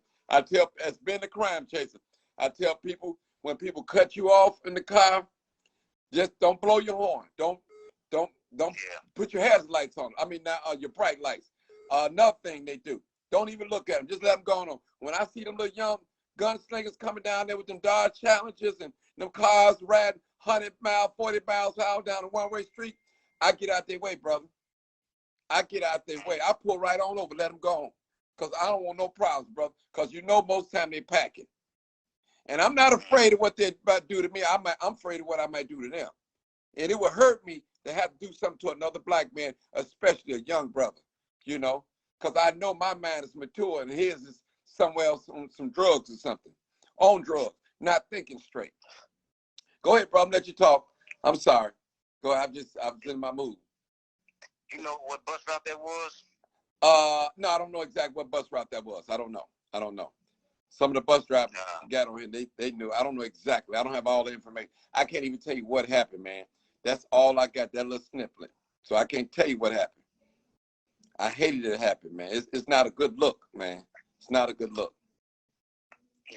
Yeah. Okay, brother, I'm going on to that store. Yeah. I'm gonna go on to the next stop, to the next caller, bro. All right, peace. All right, thanks. All right. Yep. All right, people, this live uncut, unedited. Come on. Call you hung up here. Call back. Oh, okay. Hello. Hey, how are you? Good, good. Who's where you calling from? No, I didn't hang up. You didn't hang up? Okay, I thought you hung up. Come on, talk to us. Yeah. Okay, can you turn your Facebook down? Where you calling from? I'm calling from Chicago. Okay, but I need you to turn your Facebook down, ma'am. Okay, come on, talk to us. Hello. Yeah. Okay. I'm turning it down. Cause You it's like, put your hands on you, hit that motherfucking ass back. okay. Okay, come on, talk. Come on, who's gonna talk? I just told you. Kid put that motherfucker hands on you, hit him back. Okay. Okay. That's it? Hell yeah, that's it. Okay. All right. All right. All right, live uncut unedited. Hey, Marty, how are you? All right, good. Come on, talk to us. Yeah, okay. First of all, I used to live in Chicago, and I moved to Tennessee. I had a couple incidents myself younger and with bus drivers, and, you know, they can be a little crazy and all that. But what I saw on the video was ridiculous. I mean, because I grew up in the 70s, and it was a high school play. For incident, like, what's happened? Okay, because I went to Carver High School, and if it was an incident back in the 70s like that, the bus driver would come inside the school, go to the office, and report to students. And, you know, but we didn't have crazy incidents like that. And then I used to live in the gardens, and I did see this happen before. I was on the bus, and I was in college at the time, and the bus was on its way out of the gardens.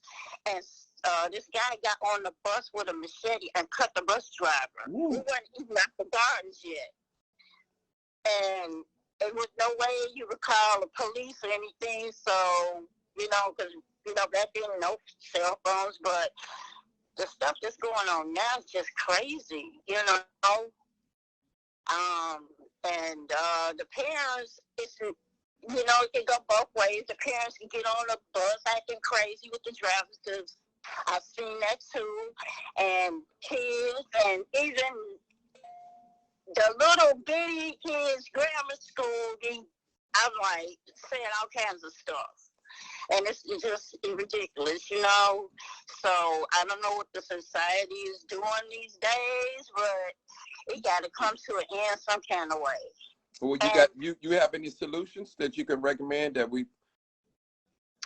Well, my thing is, well, the schools, I don't know, but they should do this where take them to a, you know, like the morgue, you know, to just see, like, okay, this happened to this kid, and let them see what's going on with the morgue close up, the funeral homes close up, to kind of like have a thought process going in, you know, in their head and stuff like that.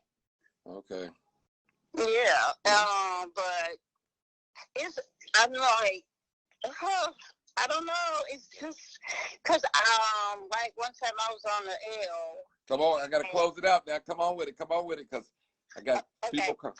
Okay. Okay, right. It's just, I'm just praying for these people, you know, that, but that's everywhere. It's here in Tennessee, and it's just everywhere like that. Yeah, like policemen has gotten killed out here and everything, and it's just everywhere. I mean, with this pandemic just made people just go nuts. Okay. Yeah. Well, thank you, ma'am. I'm gonna take this next caller. Okay. Okay. All right. Thank you. Live uncut. Can you hold, please? Hello. Hello. Can you hold? Hello. I guess not.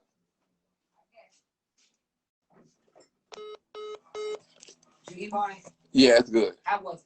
He Good. cooked it. Good. Mhm. He said it was good, Mike. I'm on live now. Oh, he on live. He said, Okay.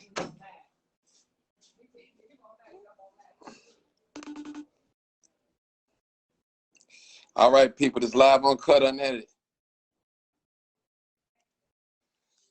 All right, who we got?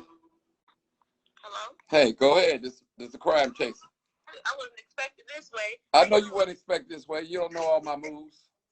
I know that's right. So, hey everybody, I'm Q-Ray of Black Excellence Hour. I'm also a former teacher at, Go ahead. I didn't say anything. Oh yeah, I'm also a Black Excellence Hour show for people with high self-esteem, Sundays at 5 p.m. on VON 1690 AM. With that being said, I am a former alternative school teacher. I've taught at 4 alternative schools here in the city of Chicago. And for those who don't know, the alternative high schools are where you go before CPS tells you that you cannot be educated no more. So my students were all on house arrest bans, on probation.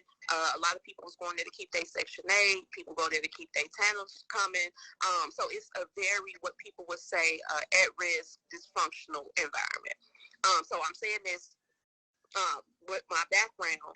The issue is that we don't hold these kids to no expectations. Like I told you before, if you tell them, hey, Joe, don't act like that in front of me. Hey, Joe, I don't come out the house and y'all let cussing and hollering. Excuse me. You know, most of the time they are respectful because we respect each other. You got to show them that you respect them too. Now, that don't give them a reason to jump on the bus driver. We don't know why they jumped on the bus driver. But when I'm out here and I'm talking to people and they, you know, do what they doing out here, I'm like, damn, Joe, I know your people taught you better than that. I know they taught you better than talk like that. They like, yeah, Joe, you right. You know, my granny did teach me. Yeah, you know, show how you is. Show what you came with. Show your best. We got to start telling people, Joe, give me your best. But we don't do that. We just say, oh, well, that's how it is. That's how it's going to be. And we just let it continue. On top of the fact that, again, we don't have no elders. Everybody that is our elders are these baby boomer people. And don't nobody got respect for the crackheads and the crack dealers. Nobody. So if you don't got no respect for your elders, how you gonna have respect for the other people? They got respect for the crack dealers. The crack dealers passing out jobs. Well, no. They got respect for the crack dealers that's still active. But I'm talking about the man that was selling crack in the 90s, went to Menard, got that gal, and now he out here trying to tell them what it is. Don't nobody care what you trying to say. You ain't got no money. You been gone, excuse me, a long time, old man. You don't even know what this is. So now ain't no accountability. The grown people can't tell the young people nothing because the young people have watched the grown people mess up so bad. There's no respect there. I agree. It's no, that's it. It's man. I mean, I hate to agree with you, but you're so right. I hate to agree with you. Oh, I hate to agree with you, but you're right. Oh, I hate to agree with you, but you're right. There's no respect. They don't respect us. And I consider myself one of them guys, 53 years old. You know, man, we messed up. We dropped the ball. We definitely dropped the ball. I'm telling you. So now, if you 53 and I'm 25, you know what I'm saying? I watched you when you was in your glow in the streets. Right. And so now you done showed me what the glow looked like. You done showed me what it smelled like, what it, everything. And now you telling me not to glow like that, old man, because you couldn't win in it? They not trying to hear that. So how do we reestablish respect? That's our first thing. How do you get respect back? It don't matter how much, like we talked about before, it don't matter how much you lock them up. Even if they catch you doing a crime, you going to jail. But it don't matter how many programs, it don't matter how much anti-violence money, none of that. If there's no respect within the community for the people in the community. If you don't respect yourself, how you going to respect other people? If you can't respect your grandma because your mama telling you about how she was a dope fiend when she was a child, how you going to respect your mama or your grandmama? Who going to stop you from acting up? Now, listen, out of all the callers, P-Ray did talk, she was the only one really put that emphasis on respect. And that's so true. You know, like you said, we lock people up. We put people in programs. We anti-violence money. But it's that respect. If we don't have that, if the young folks don't have the respect for the older people, such as myself, it's no good. It's going to be no good. I agree with you. I agree with you on that. So how we get it back? That's my question. You know what? I'm going to tell you right now, I'm at the stage in my life that I practice what I preach. And if I get off, you got permission to check me, P-Ray. I'm serious. That's just how I am. Because I want to get back on track. I want to do the right thing. I want to be an example for the young people. I want to be able to walk through amongst young people and they like, you know what? There go Martin right there. Let's lower your voice. You know, put the hat them drugs. Put that drink down. Put the drink behind the back or the blunt. That's the type of respect I want because I give it. But a lot of older people like me, P-Ray, they don't like young people. I protest with a lot of them. Yeah. I'm telling you, they can't stand them. They can't stand them. They can't stand young people. I'm telling you, a lot of older people my age do not like young people unless they're their children or their grandchildren. They're afraid of them. I'm just telling the truth. But you got to check your people within your family. Yeah. Like I got a little cousin, he like 22, 23 years old. And he came in the house and he was just cussing and cussing. And I say, come here. You shouldn't get your mouth whooped. He said, "Ain't nobody gonna whoop my motherfucking mouth." I say, "Oh, you finna get your mouth whooped right now because I don't cuss in front of our big cousin, so you don't cuss in front of me. These is the rules. So if you got a foul mouth in front of a big cousin, you get your mouth whooped. Cause I know my baby don't talk like that. I know he talks better than that." He said, "You right, cuz. You right. I'm sorry. I ain't even think about it like that." People sometimes may not even know they being wrong or being bogus, but you gotta point that out to them as well. You know, again, have grace for your people. So if they out there, yesterday I'm at the gas station, I walk in, the guys in front of me didn't hold the door. So when we get in there, I say, "Damn, y'all don't hold the door no more for people." And the guy who turned around happened to be one of my guys. And he like, "Damn, Ray, I didn't even see you back there." I'm like, "But I know they taught you to hold the door for the people if you didn't see me or not." He like, "Yeah, you right. You know what? We finna get out and I'm finna get it. Look, I'm sorry, baby." You know what I'm saying? But I ain't coming to him disrespectfully either. But if you let people know, like, "Joe, this is the standard that we on right now. We're not hollering in here. We're not cussing in here. We're not fighting in here. We're not talking about game, baby. We're not talking about shoes. We're not doing none of that in this space. In this space, we're going to accomplish X, Y, Z, and it's going to help you become better in X, Y, Z ways." People gonna buy into that. But if you come to them and telling them, "You don't know how to act, y'all bad, y'all want raise, y'all sit the National Guard, y'all so terrible," Joe, that don't build nobody up. That just make them feel low and become more of a savage. We trying to get rid of savagery. And the way you get rid of savagery is with grace and respect. P. Ray, I'm gonna leave it right there. I got so many people calling. Thank you. Thank you for giving me a sign. No problem. All right. Go ahead, Facebook friend. How you doing, Martin? I'm doing all right. How you doing? I'm okay. I'm just gonna touch up on the piggyback up of a few subjects that I heard, but I'm trying not to be long. Can I see your face just a little bit? No, because I'm a CTA employee also. Okay. Well, don't say nothing that can incriminate you, because they can get your name from your Facebook. So go ahead. You right. So yeah, okay. So the first thing I just wanted to say was that I think that when we go out to vote, that we shouldn't just pay attention to like voting just for the president. We got to start voting for these judges, start voting for these aldermen, the mayors, the governors, to try to instill input better programs out here for these kids, and two, if some got to be put aside for criminal, the ones that just don't want to act right, then so be it. But at the same time, I say that because it is so, you got the kids that are out here acting more ridiculous than the adults now. Okay. Two, I hear a lot of comments, and I read a lot of comments about, well, get your the mothers and the fathers or whatever. You have kids that are being raised properly by their parents. Okay, but then when they get outside and get around their peers, then they a whole different person. And then when they come back in the house from school or wherever they come, they act like nothing happened, like they ain't stepped on a crack in the sidewalk, that they was perfect all that day. Okay, I work in the kiosk, so I'm not as exposed as the bus drivers and the motor cab. Okay, but I have seen my share. These bus drivers, by them being the most exposed, they go through so much. They got to deal with the homeless. They got to deal with the habitual, no fair paying customers. They got to deal with the drugs. I have even seen videos where sex was even being done on the public transportation. And it's a lot that they have to do with the operators. They have to deal with a lot, So when these kids and like I said, the whole thing, it goes right along with having respect. When I was in high school, I graduated high school in 1988. So when the bus drivers came, he had to pick up CVS. He had to pick up whatever school was over there, Bowen. He had to just go by a couple of schools to get picked up. When we got on the bus, we might have cut it up, but we didn't disrespect. When we saw elder people, we didn't cuss. And we really didn't give the bus drivers a hard time.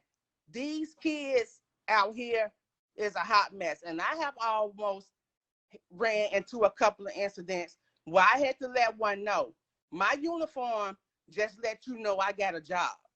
Okay? I don't give a damn about taking it off to get up with you. And see, then when you do something to one of their kids, then here come the cap and gown pictures talking about he was a good kid or she was a good kid. We have to, you don't want to place the blame on who should do it and who shouldn't do it. But I think, like one of the ladies was saying, some of the schools should get involved. And when I'm at the job, and when I see the kids doing wrong, and I tell them, I'm not gonna tell you anything different than I would tell my own two sons. You on the wrong path already, because one, you stealing, okay, and then you out here cussing, you smoking weed on the property. But I had got to the point, Martin, where I done got so numb. This is CCA's problem, okay? And I used to chase they fair when I started. If you're not chasing your money, I'm not gonna chase it neither. But at the same time, respect. This man, when I saw that video, it disturbed me so bad. Whereas that, how did the kids get like that? You know what I'm saying? And like I said, I don't care if you work in the motor cab. I don't care if you a CA, if you a bus driver, a janitor. We are dealing with the public. But these kids, they are just downright, they worse than the adults. Well, and see, and our job is like, oh, we can't protect ourselves, or we not supposed to protect ourselves. But I'm gonna tell you how dirty my job is. And I know I got some co-workers on here that but don't say at this point I don't even care. Okay, but it's like we not supposed to protect ourselves. Okay, but I'm gonna protect me, because I'm gonna come home the same way I can. And whether it's win, lose, or draw, whether it's your kid, I don't care who kid it is, because you have to learn how to respect the adult. I'm the authority. I'm not your mom and I'm not your daddy, but like I said, I would try to talk to you as if you was my own child. That's the most I can do. But then when it goes beyond that point, then I don't know what to say. But we have to get something done, and we have to get to the point where we need to try to do something with these kids. We got to do something. And I have always sat back and just thought, what could I do? Or what could I say? You know what I'm saying? To try to instill in these kids that what they are doing is wrong. You're going in the wrong path. And should nobody have to come to work worrying about you out here acting a fool, or worrying about you out here beating up bus drivers and stabbing CAs and spitting on customers and this, that, and the other. So when y'all come up with a plan, put me on, because I don't want to come to work being stressed out because of your child. I'm done. Thank you. I'm gonna go to my phone call. They've been holding on long. Carl, I know you got something good to say. You've been holding on long. I need to turn your Facebook down. Turn your Facebook down. Turn it all the way down. Okay. All right, that should be. All right, where you calling from? Man, Chicago, man. Southside Chicago. Southside? What's going on? Talk to us, brother. What you think? Man, let that brother get his lick back, man. Do it like the old days, man. Stone, eye for an eye. Let that brother get his lick back. Let him beat their ass. Okay. Well, okay. Let me ask you a question then, bro. What's up? What if that was your son? You know, what if your son was on that beat that bus driver? The truth, I would have called homie, and let him get his motherfucking lick back. No, hold on. I'm gonna go a little further than that. What if he would slice your son's throat on the job? And how would you have felt? Hey, come on now, let's keep it real. I would be hurt, but I can't be mad at him because he was only out there doing his job. That brother motherfucker with my son. My son, he was just a stupid motherfucker. My son do stupid shit now, and I know he do stupid shit. You know what I'm saying? So, I can't be mad at that brother if he done defended himself. Okay, I just want because you know a lot of times, man, we can see the log of somebody else having can't get the beam out of our eyes, you know, and like people like you know you got some parents out here, bro. They see what everybody else's sons and daughters doing, but when it come to theirs, they turn up. They got a blind eye. So I don't want to be like I see that all the time, brother. I see it. I see it. Just like that damn chick when she get that bus drive. Right. Not me. I'm never the one to say, my kid, my baby ain't doing it, my child ain't doing it, because we don't even know what the fuck our kids be out here doing nowadays. You know what I'm saying? Straight up. Yeah, I'm the same way, brother, because you listen, we only know what they doing when they in our presence. If they ain't in our eyesight, we don't know what they doing, because these young folks out here having sex, they smoking weed, they snatching and grabbing, they looting, they carjacking, 11, 12, 13, 14, 15, 16, they doing everything. They selling sex, they doing it all.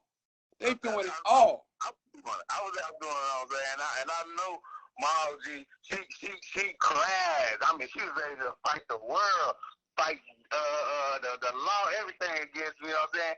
Until I told her, yeah, out of my own mouth, she heard it from the horse's mouth, yeah, Ma, I did it. But before that, she was ready to go against everybody. Like, nah, my baby wouldn't do that, you know what I'm saying? And she found out, you know what I'm saying, I was doing dirt, you know? You know, what the fuck our kids be out here doing nowadays, man? Yes, sir. Yes, sir. Okay, brother, that's it? Yeah, but if he retaliated, that's what he should have did. He should have retaliated. Shit, I should have. If I would have got killed, or I mean, now that I'm a adult and I'm grown, if they would have killed me for doing some of the stupid shit I was out there doing, I deserved that, man. I deserved that because I shouldn't have been out there fucking with nobody and they shit. You know what I'm saying? So I can't throw no stones at motherfuckers because I did dirt too. Okay. But man, my kid, look, you ain't got no business doing that. I'm gonna tell you just like this. You know what I'm saying? If that man would have retaliated and he'd have killed one of their ass or hurt one of their ass, I'm gonna fuck if you're 12 years old now. If you out there swinging, throwing hands, or putting guns at motherfuckers, taking people's shit, man, that's the consequences that come with it. Shit. All right, big brother, I gotta go. I got another caller. Okay. Peace, bro. All right. Come on, Facebook. Come on with it, Facebook. Well, what up, bro? What up, bro? What up, man? Where you from, bro? I'm from the south side of Chicago, but residing South side? Okay. Come on, talk to us, bro. I'm a 241 member. You know, I work at CTA, and Okay.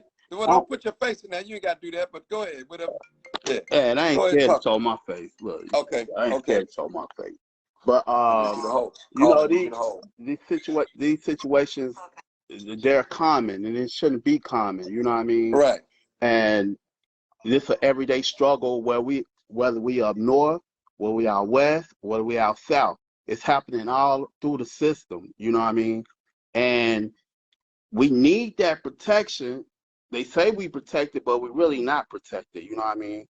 I can remember a time when I was working out of Chicago Avenue.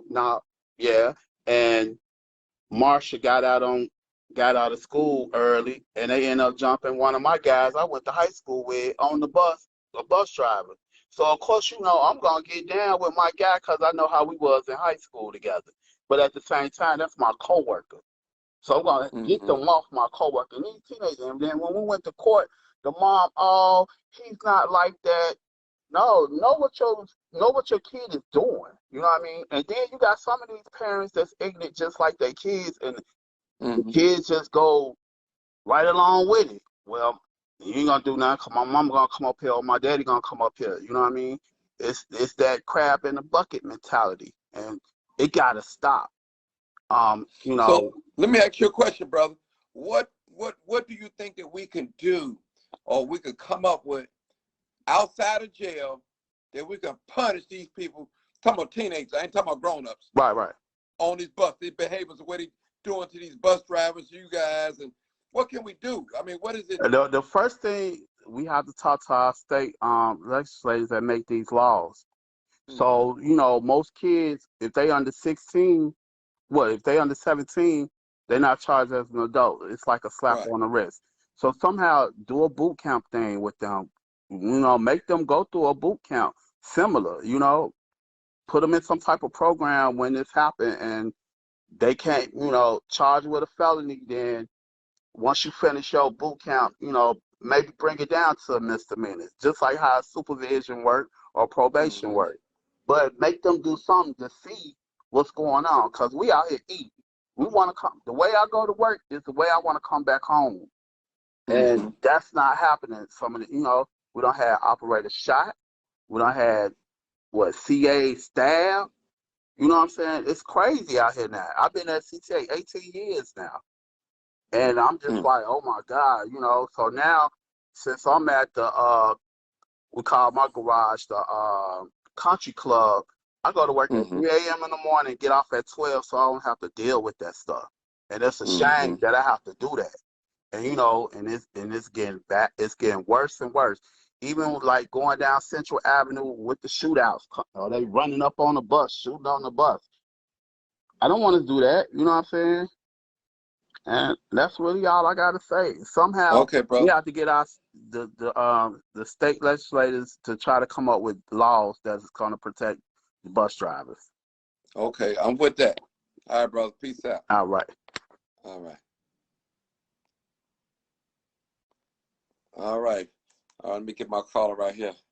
Go ahead, caller. Go ahead, caller. I'm also a CTA employee. Okay. On the rails. Okay. And it's that just sad my heart that we got to see our CTA workers going through what we going through. It's really basically nothing we can do, because I'm at one of the worst stations in Chicago. I don't want to say what station I'm at, but it's always a shooting, it's always a killing. And I work overnight. I'm scared every night going to and from work because what goes on. Like, it ain't really nothing we can do. We don't have no protection. They want us to protect ourselves and stay in the kiosk. But what happens when we go home? What happens when we come to work? It's all crazy. It's sad. But let me ask you, I don't want you to answer this because I don't want to put you on Front Street. But I noticed when I ride public transportation, especially on one of them red lines, man, I see guys selling weed, loose squares, all types of stuff. Do the police know they doing this? And they just doing it.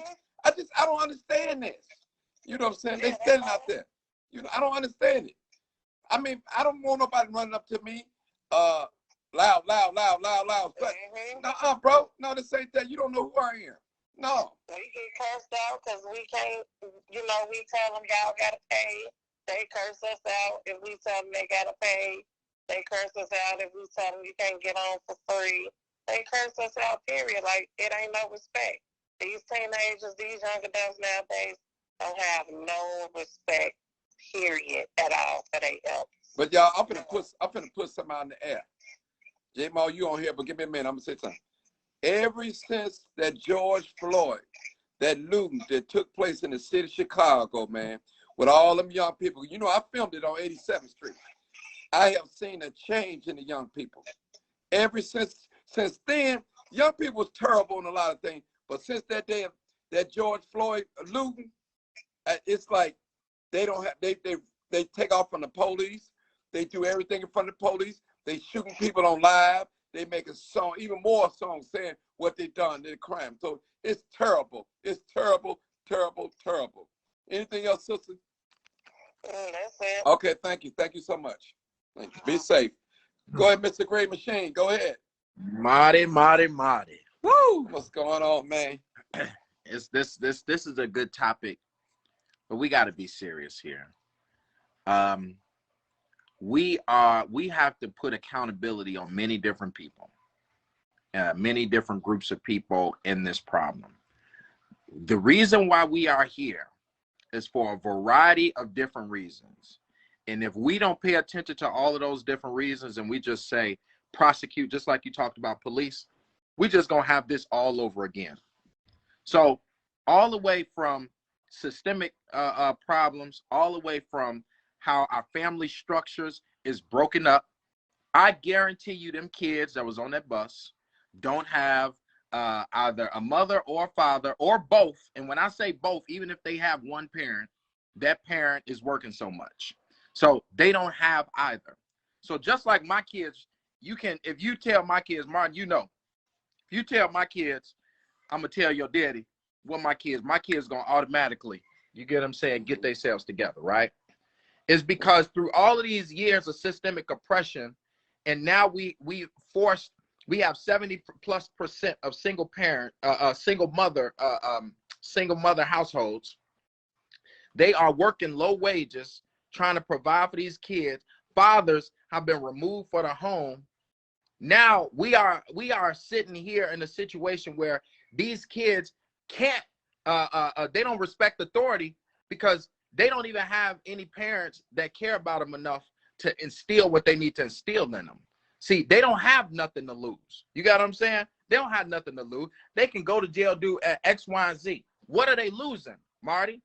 What are they losing? They don't have nobody at home that's caring about them. They got nobody at school that's caring about them. What do they have to lose? They're not making no money. They're trying to find ways to make money. They have nothing to lose. So when it's time to pop off, or I'm with my friends and it is what it is, then they pop off because there's nobody there to actually talk to get these kids to understand the reality of what's going on and put them on the right path. And that's our fault. You know what? I need you to hold. We gotta okay. All right. Martin, we gotta take responsibility. We are now in a position where we understand that our kids need us. We are now in a position where we must rebuild the village. We are now in a position where we got to understand that everybody kids is not our kids, is still our kids.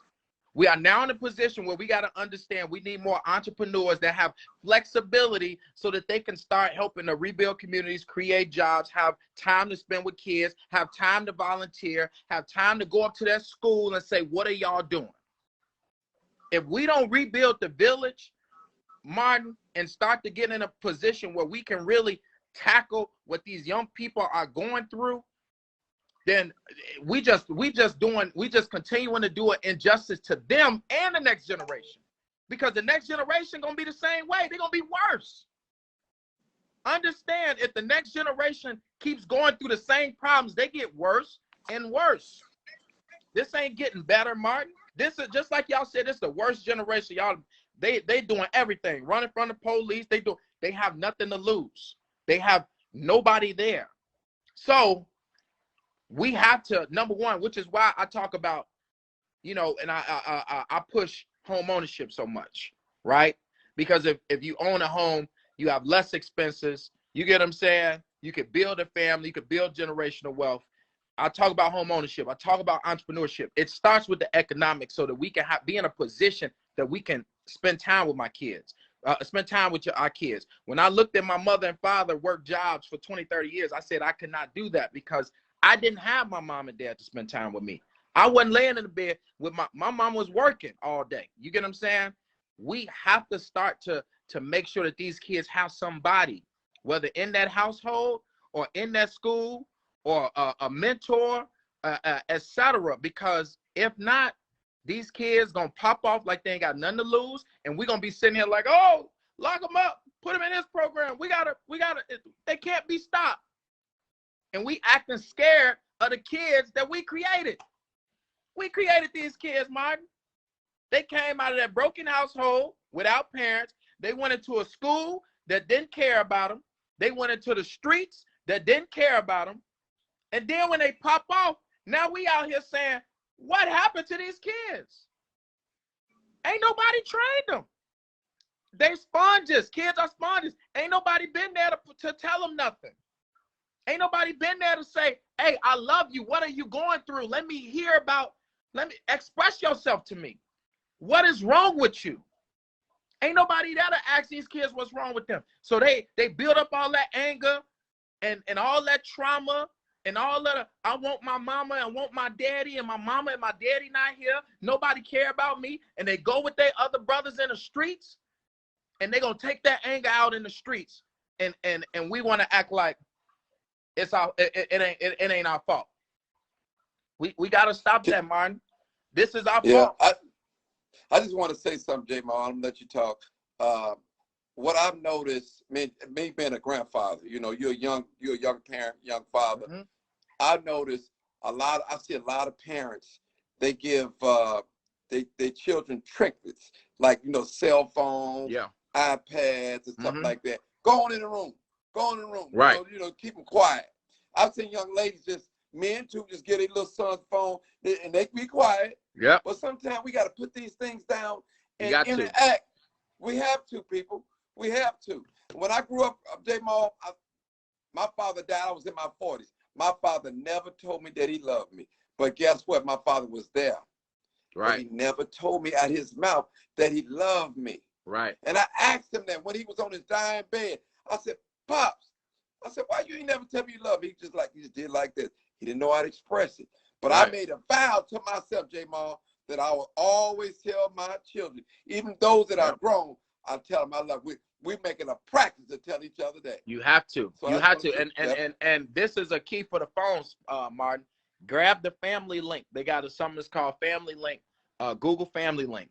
I have it on all my children's devices. You can set the amount of time they can use on that device a day, and it's gonna lock on them. If they on this, say you put 3 hours and they use 3 hours of screen time, it's gonna lock on them. My kids become, Daddy, can you open? Nope. You know what I'm saying? You gotta limit the amount of screen time that these kids have and spend time and teach them, you know what I'm saying, the things that they don't know, like you said at the barbershop, Martin. This is so important. We got to step up. Let me say this to my black men. Our single mother, our women can't keep doing it. They can't. Let's just be honest. Our women cannot keep holding up the community. Look, they can't. No longer. They can't keep being 75% of the renters and homeowners of black communities. They cannot keep on carrying households and communities. They cannot. That is not a long-term succession plan. You won't see that in the Chinese community. You won't see that in the white community. You won't see that nowhere. White women get married twice in their life, at least. At least 70% of white women get married twice because they know if they fail with one, they're going to give it somebody else so they can have some stability so they can be able to take care of their kids. You know what I'm saying? Every culture makes sure that there is a family structure around their kids so that they can make sure that they in them kids' life. Black women cannot keep doing it alone. Men must step up. Even if you are a co-parent or whatever the case is, step up and spend that time, do your part. Make sure that kid know I love you. Listen to those kids. Let them express themselves. And I want to hear you. What are you going through? How do you feel about this so that they can express their feelings? Because if they don't express their feelings, Martin, that's one of the biggest pieces. They can't express their feelings at home, and then they go to school, and ain't no social emotional learning in school. So ain't nobody there to say, hey, what you going through? So who listening to how they feel? So when they go out there or they get into a fight with somebody and pop and knock one of them out, y'all looking at them like, dang, why they act like that? Because don't nobody know what's actually going on inside them. They must be able to release the pain and the trauma. And that's why it's so important for our black men to step up.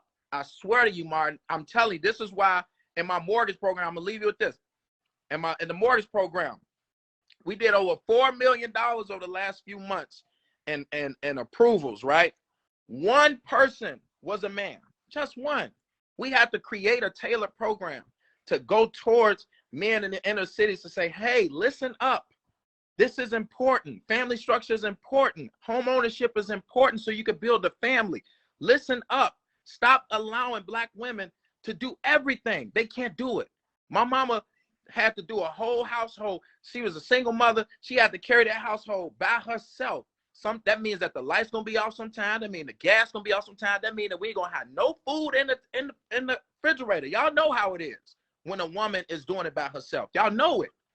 So you forcing these kids to suffer and grow up with trauma.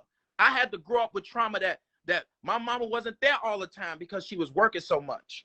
And so I got trauma from that growing up. You know what I'm saying? And I could have used my trauma in a different way. So we really got to step up, man. We got to get our males to step up. We got to stop playing games with folks. And women, y'all need to tell these guys, just, hey, y'all want to have babies or whatever, Like, we got to lock in. You know what I'm saying? Make sure you're choosing a person that's going to be there regardless if y'all work or not. We have to start rebuilding the family structure. We got to start building the village back. If we do not do that, the kids going to keep getting worse, Martin. They're going to keep getting worse. And at the end of the day, we can blame them. We can throw them in jail. But guess what? There's going to be another generation of kids who have to do the same thing too. So if we don't tackle the actual problem, every generation of kids just going to go in jail.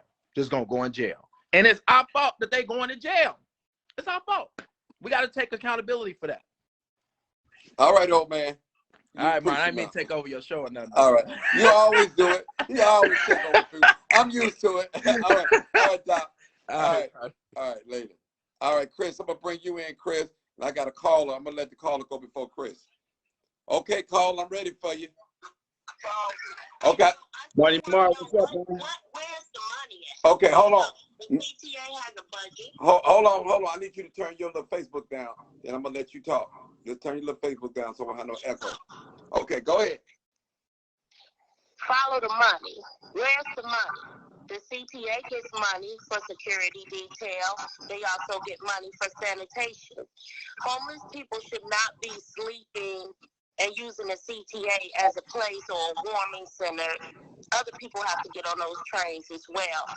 You know, it's a place for people to get that type of help. But it needs to definitely be more sanitation. It's a whole pandemic, but you still see homeless people sleep all across the trains. Where is the security detail? CTA goes up on their prices almost annually. Where's the police that used to follow the buses? Where, is the police, do they still have that office inside 95th and the Dan Ryan? Where are the police? Where's the security detail that the CTA has a budget for? How much is in that budget for security? Everybody should be secure on the CTA bus. That driver could have driven off by accident and everybody on that bus could have got killed, ran over. He could have drove into a light pole. It could have been really tragic because he's getting beat while trying to maintain operation of a bus with other people on it. And so it's bigger than just children jumping on the CTA. It could have been really tragic. Really tragic. One of those children could have gotten ran over in that debacle. That's quite a mess. But where's the damn money for security? Because they have it in the budget. How much is it? I'm sure it's in the millions. Where's the money? That's a good question. Thank you. That's a good question. Thank you, ma'am. Go ahead, Brother Chris. Yeah. Hold on. Go ahead, Chris. Yeah, that was a good point, too. Because, you know, when we was younger, they used to get, some police officers used to shadow the bus sometime. They'd jump on the bus and ride somewhere. I don't know if I haven't been on public transportation in a long while, but that's what they used to do, man. They need to stop protecting these public servants, man. And they're not doing it. And for the kids, man, these kids, that's a learned behavior, man. Kids is not born they're not born vicious like that. It's a born behavior. And when I say born, usually like the previous, I like that brother, man. He was real smooth. Like the mamas, they gotta work. And these kids, they pacify with that TV and these violent video games, man. And that's what happened. And like he said, these brothers gotta step up, man. Y'all have to. But women also, y'all gotta be accountable for who y'all sleep with. Get somebody responsible, because a responsible man gonna be responsible. Now, if you get one of these guys to just look good and get a bag, it's how he got his bag. Two, as far as he was mentioning homeowner with men, man, we scared, man. Men are out here scared to buy homes, because they buy a home, they get with a woman and marry them, had kids by them, and you know, of course, a woman should have the right to get that home, man. But we scared, man, because you know how. I ain't gonna put you on the spot, but a lot of men, they lose their property, man, to women, man. Not saying that's a bad thing, because some of these guys need to lose. If you lay down with these women, you got to be able to take care of them for the rest of their life, man. I'm saying, as far as the kids, until they at least 18. Get these kids some structure, man. Ain't no structure in the house. Because like you say, the woman get pregnant, the man leave, or he was never in the woman's life anyway. She get pregnant, she raising these 3 or 4 kids, and the man is not in the house. And mama gotta work. And a lot of times the system is set up for the black man not to be in that house, man. And some women use that to their advantage, man. And not saying all women, but some women, they have kids by multiple men.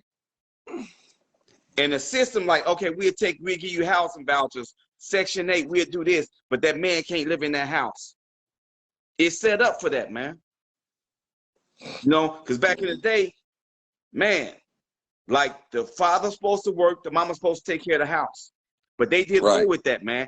The society did away with that because we was becoming strong as a people. And the government, they seen that. They ain't want that to happen, man. So, but you know what, Chris? Let me say something to you. We know all these things, man. We have doctor's degrees, we have master's degrees, we have bachelor's degrees, associates, we have trades, we have politicians, we have lawyers, we have, I mean, we are inbred in the society, but it seems like that we just can't solve our problems. Hey, Martin, you know what it is, man. You know, I know, but if I get to speaking on it, oh, I'm a woman basher. I'm a black woman basher. We know what the problem is, but I'm not going to get into that because that's not the topic today. We know. We all know as black men, we know what it is, man. Because this government and these other races, who is the weakest link in the family, man? The woman. That's who they prey on. And not saying they doing it intentionally. I say they're doing it intentionally. Well, not in all cases. I'm saying, no, when I say intentionally, I'm saying the black woman ain't doing that intentionally. They don't know, man. This government with coming in, infiltrating our system, man. They coming in, coming in and taking over the black family, man. That's what I said intentionally. Yeah, the government doing it intentionally, but I'm saying our black women, they don't see it, man. They don't have the guidance of the black man there, man. But you know what? Let me say this too. Black men and women, we compete against each other. I'm telling you, there's no strong family structure there. We have families, so we just compete against us. Who got the biggest back? I'm gonna tell you, the day and age that you and I living in right now, the women got it going on more so than men. The women they got the houses by design, they got the nice jobs, they got the education and all that. But the thing is, that's what the government wants. Our children are failing, though. Yeah. And these single family homes. That's what the government want, though. That's their plan. But what are we gonna do about it? That's the thing. Black folks, we so smart, but we don't even know how to solve our own problems. It's simple, man. We gotta build the structure the way it was. Go look back before this takeover of the government came in our black communities, taking over stuff, putting the black man out. That was the 70s. Go back to the 50s and 60s and see what the family household was doing. Women were staying home and men was taking care of families. Sometimes he had 2 or 3 families, but he was taking care of them. Not saying that's right, but he was taking care of them families, man. But the government came in and put us against each other, man. They say they getting too strong. We gotta come in here and do something. And they came in and they infiltrated us and they said that yeah, the black man can't be in his house no more. Put him out. If you want this Section 8, you want these food stamps or whatever, he can't live in his house. Mm-hmm. And well, they doing it clever now. They say a felon can't live in the house now. So they ain't gonna just say, and most black men coming up, they're gonna put felons on them. They gonna, it's clever now. Yeah. Right. I don't want to go off topic, but it was a shooting right over there in my old neighborhood where I grew up at, and they're gonna put me in the car and have me going around talking about you better point. I didn't point, man. They put me in the back of the seat of the car, squad car, and want to take me around. And because we used to congregate together like 5 or 6, they want me to go around and point because they didn't like my older brother. My brother, they didn't like him. Right. So they couldn't get to him, so they're gonna get to me that I was going to school, I was playing sports, I was doing everything right, but they couldn't get to them. So they say this government is wicked, man. Until we come together, because they coming in through these women, man. They coming to get us through these women. Now they putting these drugs. It's also the drug game too. They putting pistols in the neighborhoods and everything. But for that bus driver, man, they need to protect these bus drivers, man. Yes, I agree with that. They need to put like a bulletproof. They got to do something. They got the money. They're going to have to do something, yeah. I remember 65 cents super transfer. You ride all day. Last time I got on that bus, man, I'm like, it's $2 for one way? Because after I graduated high school, I never took transportation no more, man. I always had a car. Well, I still take it. Like when I used to go downtown, it's something, you know, if I don't want to pay parking, I just jump on the bus or the train or something like that. Yeah, but this system is set up for our little kids to act like that, man. It is. Mm-hmm. I'm gonna tell you, to take the father out the household. The mama got to work 5 and 6 jobs. The little kids run wild. But the solution to that is we got to come together, man. Forget that Section 8. It's kind of good. I can't say that because some parents, not all, but we gotta try to make these marriages work, man. We gotta hang in there. We gotta do what we gotta do, man. But a lot of men be too quick to run, man. Yeah. Well, you know what, man? They had them old movies, some black exploitation movies, and Mac and Superfly and all that, man. Everybody want to be a pimp and be hip and do drugs. So Systematic. That Hollywood hit. Yeah. They put that out there, man. It had it, man. I'm telling you, man. Man, we messed up as a people, man. We sick, man. We got a long way to go, bro. I know, but Martin, it's so simple, man. It's simple. I know it's complex, but it's simple, man. We just gotta, like, and I tell people, they get mad at me because I say, when you do better, you gotta move to better and get your kids out that environment. Oh, he uppity, he doing all this, he doing all that. No, when you do better, you gotta move out. Give your kids a chance, because a lot of them kids they don't have a chance, man. They gonna do what these rappers claiming they doing, which they ain't doing. And with all this negative stuff, and these, like some of the people on your platform say, kids stay sponges, man. You gotta get to these kids early, Martin. You have to, man. Mm-hmm. I ain't gonna talk all day, but we have to get to these kids, man. Because I'm about to get out of here. Parents, man. All right, bro. All right, brother Chris. All right, peace out. Willie Preston, where you at, man? Hold on, ma'am. Hold on. Oh, let me get you. Okay, go ahead, ma'am.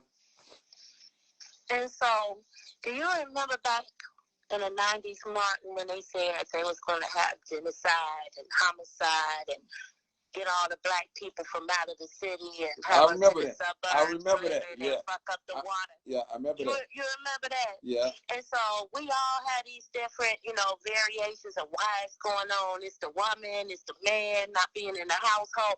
This is a fucking plan that's been in order. This ain't no damn conspiracy theory. They want your black asses out of Chicago. You understand what I'm saying? They want you in the suburbs. They tired since COVID. You think them white people want to sit up there and pay $400,000 for an apartment? A condominium is a goddamn apartment. They thought the lakefront was their backyard until COVID. They found out it got ours. You understand what I'm saying? And so they want a backyard where they can sit down and relax and chill and control the community. You can't control a community full of high-rises and apartments. You see what I mean? Mm-hmm. But you can control a community of homes. Do you see what I'm saying? And if they can run all the black people out of Chicago with the violence, with the stuff that's going on in the trains, in the schools, and all of that, look at what's going on. They'll let that shit happen in the community, and then they'll turn Woodline. The white people will move there, be working at the University of Chicago, and all that shit will cease and desist. You see what I mean? Right. And so we have to demand the same thing. You could not let this violence keep letting people move to Texas and out of state and out of the city, because it's a reason why it's going on. We all know the plan. This ain't no damn conspiracy, because too many people know it, and it happened. The first thing black people said was, they can't tear down all the projects. Where the damn projects at? Tore them down. Where's the genocide and homicides at? They used to do red eye homicide tracker and track the homicides. They stopped doing it in 2013 because they don't give a damn. Because ain't nobody dying but black people. But I'm going to get with you so you can post how many black people died straight off the Cook County Medical Examiner medical report, so they can see how many black people are dying. Between COVID and the bullets, Black people don't stand a damn chance. You better wake up and pay attention. This ain't no small shit. This is by design. They want you dead and they want you out the damn city. Period. Thank you. Thank you, sister. Live, uncut, unedited, people. I've been on 2 hours and a half. Oh, Lord, I got one more call. All right, caller, you gonna make it quick? You gonna make it quick, call? You gotta turn your Facebook down. I ain't on Facebook. I don't know if I'm gonna make it quick. No, but you got an echo. If something's playing, you got an echo. You got to turn your TV down, then. I did. The caller said women are the weakest link. Is he serious? Yeah. Is he serious?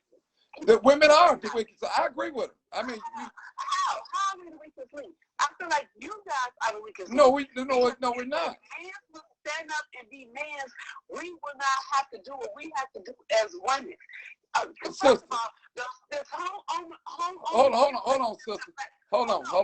No. This is my show. Now you gonna do it my way, or you're not gonna talk. All right. Give me that shit. All I'm saying is, sister, listen.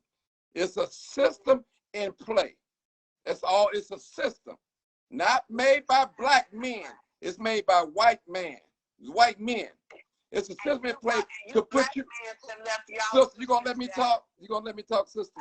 I ain't gonna argue with you. Okay. It's for to put y'all in front of us. Why you think a lot of us is not getting married like the way we should be getting married? The brother gave a comparison to the 50s. We was prosperous. We was marrying when our marriage rate was so high. Now we got brothers player. That's all they want to do. They want to hit and quit. Hold on. Let me. Sister. Can I finish talking now? I'm trying to bring us home, and I'm gonna let you talk. I promise you, I'm gonna let you talk. Everybody know I'm patient. All right. So what I'm saying is, they use you guys and tell you that you're strong. You can do it by yourself. Guess what? Y'all got doctor's degrees. Y'all got master's degrees. Y'all got bachelor's degrees. Y'all got associates. Y'all got trades. And guess what? Look at our children. What's wrong with these children and these single family? Most of these hard-headed little kids out here, children, they're out here running wild. But guess what? Our black women are educated. They smart. They got jobs. And good for you. But guess what? Y'all are not respecting the black man, and the black man ain't respecting y'all. You guys are nothing without us. The man was first. Go ahead, sister. Where are y'all? You can't get mad because we couldn't depend on y'all to take care of the household. Hold on, sister. Didn't the brother just tell you it's by design? They gave y'all Section 8, low income, and told you the man can't be there. What you think they did that for? To take the man out the house, to separate the family. Sister, we gotta wake up. But we wouldn't have needed that if you guys would have been. Come on now, sister. Come on, sister. Hold on. Listen. You cannot. Hold on. Let me talk. You guys cannot use that because we can't use that. You cannot use that scenario because we went out and better ourselves. First of all, you better yourself. How you better yourself? Your children out here doing drive-bys and shooting and killing. How do you better yourself? Go ahead. Listen to me. Hold on. Wait. Listen to me. First of all, first and foremost, you cannot. First and foremost, we had to do something different. You guys, and sad to say, black man's over here, black man's got families over here, families over there, families over there, families over everywhere. Like, you got babies everywhere on us as black women, and we stuck by you guys. Well, okay, I'm gonna say something real minute. It's gonna take me a minute to say. Hold on. No, wait. Let me just say this 1 minute. No, I ain't gonna let you say that. I'm not gonna let you say that. Hold on, sister. You ain't gonna out-talk me. Not on this platform now. Okay. Now, you're not gonna out-talk me. You're not gonna out-talk me now. Oh, sister, I just said you're not gonna out-talk me. All right, I'm trying to keep it. You know what I'm saying? We can disagree to be disagree. I'm not gonna hate you or nothing like that. Well, okay. I'm just telling you. Now listen, sister. You're nothing without the man. The man is nothing without you. Trust me. So you can't do it by yourself. Sister, what are you doing? Hold on, sister. Hold on. Sister. My mother and my father raised me. So you have both parents. Yes, ma'am. Yes, ma'am. Yes, ma'am. Ain't no lucky me. It was the right thing for them to do. It was a structure. It was a structure. That's what I'm trying to bring. You think you could do it without the man? Listen, sister. Listen. Hold on. So let me say something. Let me say, you're not a man. You're not a man. And I cannot teach the man how to be a man. Okay. Now. What am I supposed to do when the man leaves the household? You're supposed to do the best you can. That's what you're supposed to do. Listen, first of all, how do you expect a healthy relationship come out of sinful acts and all that? There wasn't no marriage. You know what I'm saying? Come on now, sister. Now, if you go out there and have sex with somebody, you ain't got to believe in that. But hold on. Because you don't believe in something, that don't make it ain't right. That's structure. Okay, I'm just saying, regardless. It's called structure, baby. We have structure in things. It was designed for man and woman to be together to have babies. It was designed. So when you go, hold on, sister. Hold on, sister. Hold on, sister. When that structure is broken, this is what we're going to have. We're going to have our young children. Right now, you got parents right now. Parents. I'm just going to say, most of the women, single women, they're young teenagers, the ones they call kings. When they little, this is my little king, beating their butt, talking to them crazy, doing everything. And I always say, I'm going to let you talk out this, I'm going to be quiet. Instead of giving little Ray and Pookie everything that we didn't have coming up, we need to teach them everything we didn't know. The floor is yours. You can say whatever you want. And I'm going to be quiet. Go ahead. My son is 28 years old, works for the city. His daddy left us when he was 6 months pregnant. You're absolutely right. I could not raise him. But I cannot give him what a man could give him. But what I did do is I made sure that he was in basketball. I made sure that he was in sports. I made sure that I knew where he was at all fucking time. Because we lived on 61st and Kimball. Because you want to know why? I was aware of that I could not go to school. I could not be a pharmacist. Right now today, I'm still a pharmacy technician. You think I didn't want to be a pharmacist? It was either be a pharmacist or be a pharmacy technician for the rest of my life or lose my child. Because I could have been a pharmacist. But my child is more important to me. But the thing about it is that my child came first, and I put him in activity.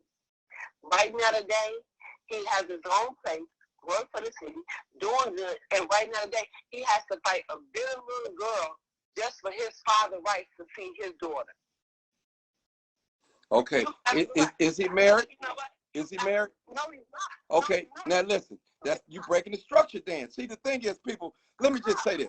Hold on, let me just say this. I'm going to let you talk. Tell me how I break the structure. Hold on, let me just say this. I'm talking about your son. Now listen, now, if a lot of, listen, when we have these babies out of wedlock, I'm talking about we myself, because I had some out of wedlock and I had some when I was married. Hold on, let me say, hold on. You ain't got to believe in that.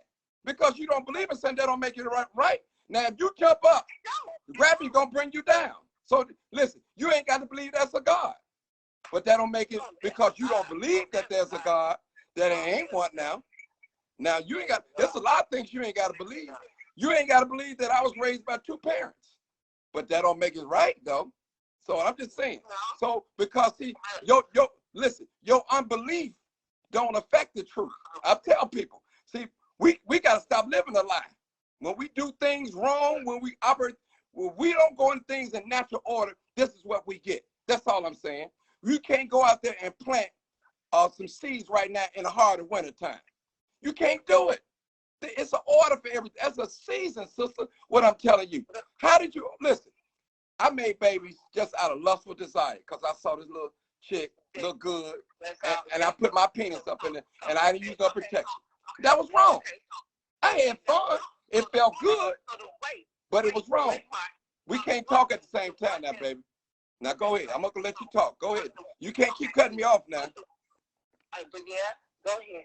But the one that loved you and the one that you was with when you was out there making those babies, and the thought and because you know you thought with your private and not with your head, does that make it okay for her? No, it don't make it okay for her.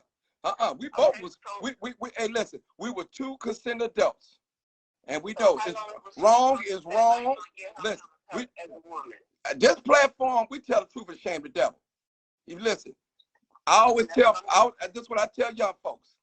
Sex is for married people. It's for mature people. That's what it's for. It's not for pleasure. It's not for that. It's for married people. The marriage bed is undefiled, sister. Trust me. We want all these great things to happen to us, but we're not doing things in order. I got to tell the truth, sister. The truth hurts. It hurts me. It hurts all of us. Now you got these women. You done slept with this guy. You don't even know his real name. Now you gonna call him all that. Y'all know y'all was just having a good time. You ain't even know that man. You ain't know nothing about him. You never met his mother. You don't know you never seen his ID. These things happen, both with males and females. You got women out here that's selling sex. That's their profession. If they go out there and have a baby by a trick, they don't even know who the name, nothing. You know what I'm saying? Because things happen. Now you got to tell a lie to your son or your daughter. Your daddy ain't no good. He left when you was something. But you didn't tell your daughter or your son that you was tricking off and selling sex. And you don't know who the father is because you just out there doing what you had to do to make it. So we keep those little things here. And same way with men. I got a 13-year-old daughter out here. And I guarantee you, she was conceived out of lust. Then I didn't even know her mother like that. You know what I'm saying? I got to tell the truth and shame the devil. I didn't even know her like that. You know what I'm saying? But I really didn't. But you know what? It's not that 13-year-old fault right now. That's not her fault. Because she didn't ask to come here. So I got to stand up as being a man and take care of my responsibility. But go ahead. I'm going to let you talk, sis. You can have the last word. No. So, but therefore, you cannot say that it's the women's fault that the situation is there. You cannot say that it's our fault as females, as women, that the situation is what it is. Okay, can I ask you a question? Do you think you'll be further in life with a man or without a man? If your situation right now, how would you think would it work? If you had a man in the house with you, how would you think you would be? What would you think you would be at right now? I'm asking you a personal question. You don't have to answer it. Be honest with me. I have a man in the house for me. Okay. I'd rather have myself there with this man. Why?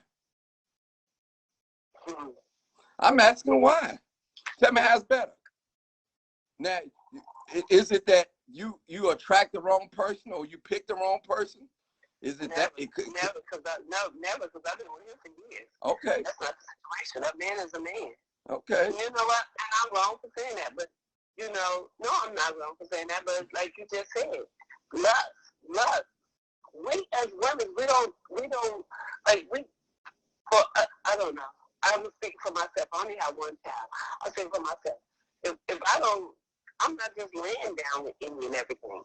That's not what I'm doing. Is he your husband? No, he's not. Okay. But I've been with him for a long time. Well, why y'all not married? Wouldn't you think somebody, if you've been with a long time, would ask to marry you, be married? Wouldn't you think that? You know what I'm saying? Well, don't ever think he ain't never asked me to marry me. I ain't say that. But then when he did ask me to marry me, it's all the others, everything else that popped up and came up. Oh, I didn't realize he was with this female, he was with this female, he was with this female, pictures here, pictures there. Hey. I mean, you don't have to be married. That's something your choice and things like that. But I would think if I was with a person that long. But you don't think I want to be married? Every woman wants to be married. Every black woman wants to be married. I can't tell.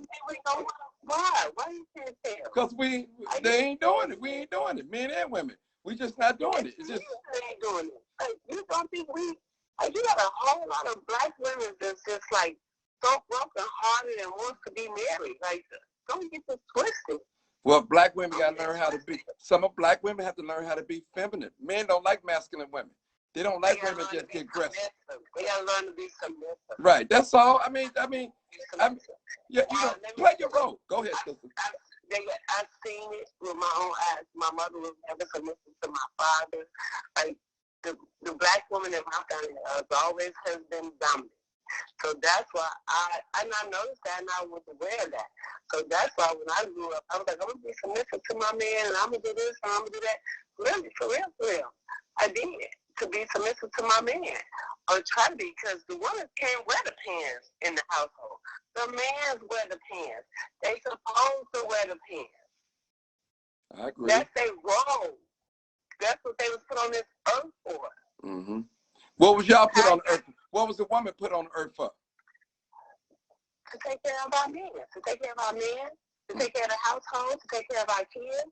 I'm aware. I'm going to be 50 years old. Mm-hmm. I don't run the streets. I don't hang in the bars. I don't hang out. I go to work every day and I come home. Mm-hmm. And like I said, my son's 28 years old. He has his own place. He works for the city. He got his own car. Like, you know, his daddy left us when he was 6 months and told me he was hooked on heroin. What the fuck am I supposed to do at the age of 21? I didn't know.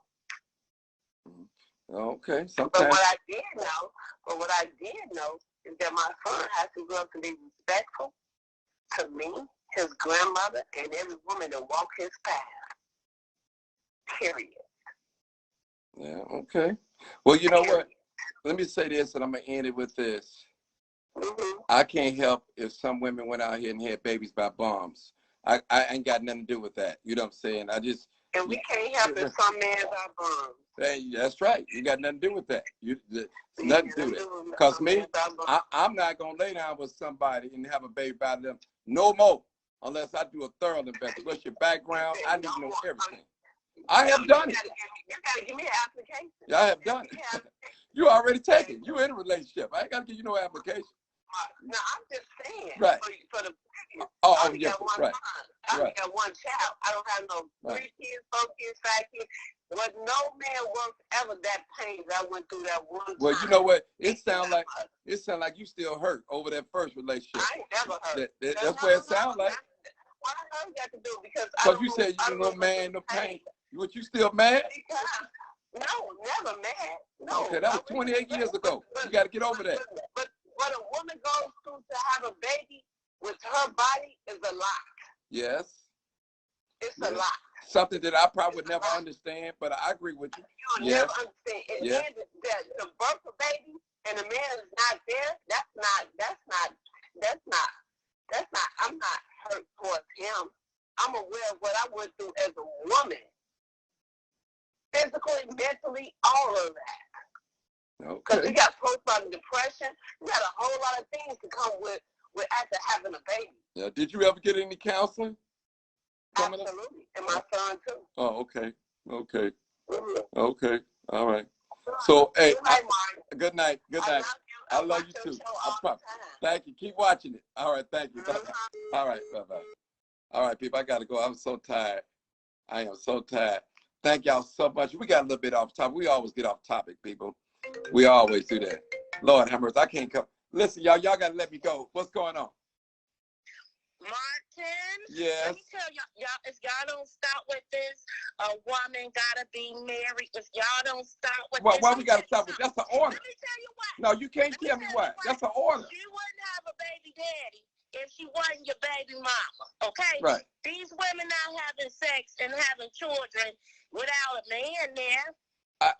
First of all, marriage is. Hold on. First of all, marriage is between a man and a woman. That's what I'm talking. That type of marriage.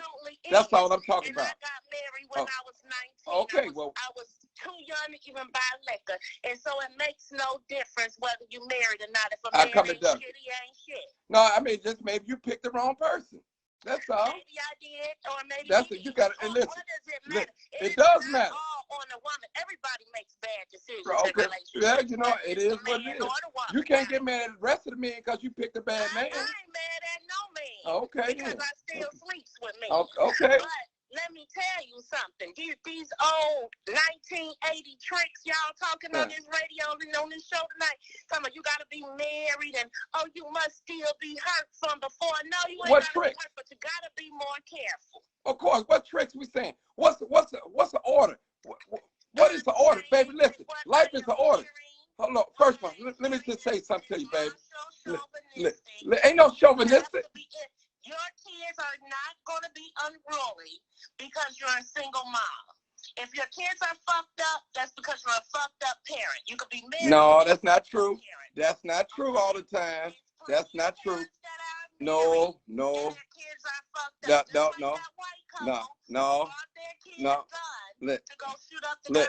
me say something. Are you gonna let me talk, or you gonna out-talk me? Absolutely. Are you gonna let me talk? Okay, thank you, because I don't want to be going back and forth. Listen, you didn't call like 4 or 5 times. I didn't let you get all the energy out that you want to. I don't have a problem with that. But just let me talk, okay? Can I say something now? Okay, I got the green light, and I'm gonna try to have a nice tone with it. Listen, sister, there's an order for everything you do. That is 1, 2, 3, 4, 5, A, B, C, D. There's an order in everything we do. Okay, you had to be 1 before you 2. You had to be 2 before you 3. It's an order in life. Things go in order. Like I was telling the sister before, you can't go outside and plant a seed in the middle of wintertime. It's just not. It's not the time. It's not the proper time. You know what I'm saying? So what I'm saying, it's an order in everything that we have to do in life. And you know yourself, when you move in a place where you bought your house and they gave you an outstanding water bill or whatever, that wasn't right. That's not the order. You know what I'm saying? That's out of order. It's out of order. So what I'm saying is a lot of problems as a race of people we brought on ourselves because we didn't do things in order, the way they're supposed to be in natural order. That's all I'm saying, sister. I'm not trying to put a religion on nobody or nothing. Things are in order. People call, to me, anything, sex is between a man and a woman. Anything outside of that is anti-sex, whether it be with an animal or with a person with the same sex. Sex is for procreation. Yeah, thank you. Even if you're married, thank you. You should only be having sex for procreation. Other than that, it's a lustful act. Yeah. But you cannot put that, what happens from that, on one party because 2 people are fucking. You see what I'm saying? 2 people are having sex. Thank you. Don't be so. You can't say, oh, it's the woman's fault, but I will say that women do need to keep their legs closed and their eyes open because men have a lot of excuses. You see what I mean? Like the excuses that we're hearing tonight. So if you keep your legs closed and your eyes open, well, you will have a better chance of what you end up with. Well, let me just say this. I want you to be quiet. And I got a young man, it's a family man. He got I believe he got 6 children. And, and he'll tell you, marriage is challenging. He loves his children. He loves his wife. And he'll tell you, it ain't always been easy, but he hung on in there. And I'm going to use him for example. So I'm going to hang up from here and we're going to listen to this brother right here. Give him the last 3 minutes. Thank you. All right. Go ahead, Brother Willie. Okay, Martin, thank you for taking the call. So what is I do love my wife and my family. It hasn't always been easy, but I wanted to speak and just look on marriage. Less than 8% of Black people are married in this country. Hold on, brother. Hold on. Is either your phone is like breaking up or something? I don't know. Yeah, I'm getting a lot of that. Okay, go ahead. Talk now, Willie. Let me hang up and try it again. Will that work? No, you're good. You're good right there. Go ahead. Okay. Right there. So I'm getting a lot of bad feedback, Martin. Okay. How about now? Try it now. Unless you want to call in, he can call in. Yeah, he call in. People, I promise y'all, this is my last person. I'm tired. I am tired. I love these discussions, people. I love them. Because I ain't in a competition with no woman at all. Okay. Go ahead. Okay, that's better. So, Martin, just the solutions real quick. Okay. I believe deeply that if we can't feed them, we can't lead them into our kids. Look, as our people, I believe our people have to get involved in politics and be not politically correct. but politically direct. So what do we need? We need a large-scale public works program in the city of Chicago, quite frankly, all throughout Illinois, but targeting jobs for our people, for young people.